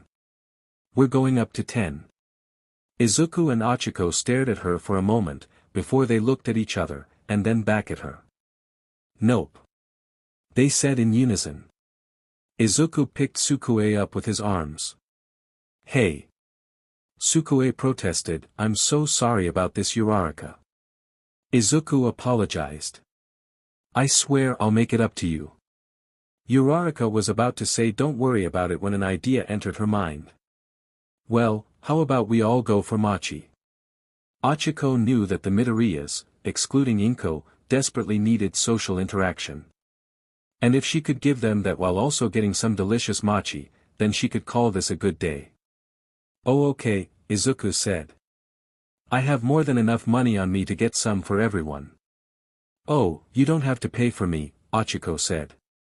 No, it's fine. My pay is rather generous and most of my family's living expenses are taken care of by the school. Izuku said. So please, let me make up for Sukue wasting your time. Well, I had fun. Sukue pouted. Well. Achiko wasn't one to have other people pay for her. But Izuku did say they were well off, and she was kinda hurting for cash so. I guess it's fine. Alright fine let's go, Sukue said. I'm starving. Sukue you can't get hungry. Izuku reminded her, wondering if Sukue was glitching. Later, the three had found someplace that served Machi, and the three of them sat down. So why did you want to play catch today Sukue? Izuku asked his daughter. I just wanted to spend some time with you, Sukue said, looking kinda embarrassed. Well as embarrassed as an android who couldn't blush and had limited facial expressions could look. I was made to get rid of your loneliness and I feel like I haven't been doing my job. Izuku gave her a soft smile. Sukue. Just by existing you've made my life 1,000,000 times better. Well, I'm not satisfied with that. Sukue crossed her arms. I want to make sure you never have to spend another day crying into your All Might pillow again. Sukue had said that loud enough, that some people were giving Izuku looks, varying from confused to pitiful. Much to Izuku's dismay. Maybe I put in too much kaken. Izuku thought, before shaking his head. No. She's perfect the way she is. So hey, Doc, Achiko said. Is that what everyone is going to call me now? Izuku sighed. Well you're both Midoriya and it feels weird to call Mr. Midoriya so we came up with that nickname, Achiko said. Well, I guess that's fine. While Izuku wasn't sure about this new nickname, he also didn't want to be called Mr. Midoriya. Well, I had a question, Achiko said. So you know how you're super shy around girls? Why yeah. Izuku blushed slightly. Well it must have been really uncomfortable to make Sukue-san know. Achiko blushed as well. Yeah. Izuku blushed harder as he remembered his time constructing her. So my question is why did you decide to make her a girl? Achiko asked. Izuku stiffened and started to sweat nervously, something that Sukue took notice of. Well you see. Izuku couldn't tell her the real reason. That he was already making a male android and wanted to branch out. If he did then Sukue would never stop hounding him for details about her brother. Well, that's kinda top secret, Izuku said while twiddling his thumbs and looking away. Oh come on. Sukue groaned. Even the reason for my gender is a secret. Yeah, why would that be a secret? Achiko asked. All of Sukue's creation process is a secret, Izuku explained. And for a good reason. And that reason is? Sukue asked. Also a secret, Izuku said. Sorry. Sukue sat back and pouted with her arms crossed. She hated not knowing how she was made, especially considering just how many things didn't seem to make sense about it. Namely where Izuku got the resources to do it. Well let's talk about something else, Izuku said nervously. How has Sukue been acting during school? What a dad question to ask. Achiko thought with a slight smile. She's fine. She's always so bright and peppy. She makes you feel good, despite her ego. An ego isn't bad if you can back it up. Sukue defended. Besides, I'm not like a certain blonde Pomeranian. He thinks he's the best and everyone else is an extra. I know that everyone is great and that I'm just better. Yeah, I need to do something about that ego, Izuku thought to himself. It was good for her to have confidence, that's why he gave her Bakugo's brain waves. But this was a bit much. Hey, Oka, I've been wondering, do you have any recommendations for any shows to watch? The only thing Dad recommended to me are All Might shows and Grandma just watches cooking shows and the news. Sukue said. I haven't really watched too much TV, Ochiko admitted. Honestly, we just never had the time or money. But I started watching this anime called Konosuba recently and it's really funny. Oh, I've watched that. Izuku said. I thought the characters were a bit mean-spirited at first, but they still seem to be really good friends. My favorite character is Yunyun. Oh, Ochiko said, giving Izuku a pitying look. That makes too much sense. My sensors indicate a 79% chance that I am missing a joke, Sukue said. And I didn't know you watched shows about things other than All Might. Well, I watched a lot of things. I read a lot of books too. I spent most of my time tinkering though. I didn't have a lot else to do. Izuku admitted. Although now I'm plenty busy. I've been working on my projects from the government, from Nizu, and I've been making a few things for your class. Like. Sukue and Ochiko looked at him with interest. I can't say what it is, but I can say that it's going to be used to help you guys work on your weaknesses, Izuku revealed. What weaknesses? Sukue asked. Your lack of aerial mobility, your tendency to overdramatic and your lack of stealth. Izuku pointed out. Sukue pouted, looking slightly offended. Well, I'm sure I can work around those. And besides, can't you just modify my body to adjust for those? Can you really just take Sukue apart and upgrade her? Ochiko asked. Well, the only part of Sukue that can't be taken apart is a few parts in her head, Izuku revealed. All her other hardware is replaceable. So as long as my head is okay then I can survive anything is what you're telling me? Sukue asked. I have a feeling I shouldn't have said that. Izuku sighed, before looking at Ochiko. Thank you. Ochiko gave him a confused look. For what? Doing this being friends with us. Izuku suddenly started sweating nervously. I assume we're friends. I'm sorry if I was too presumptuous. We're friends, Ochiko confirmed. All of us are. I don't normally become friends with the dads of my other friends, but I'll make an exception this time. The three of them laughed, Izuku more awkwardly than anyone else, as he was simply unused to it. Overall, Izuku was happy he didn't have to be forced to take a day off this time.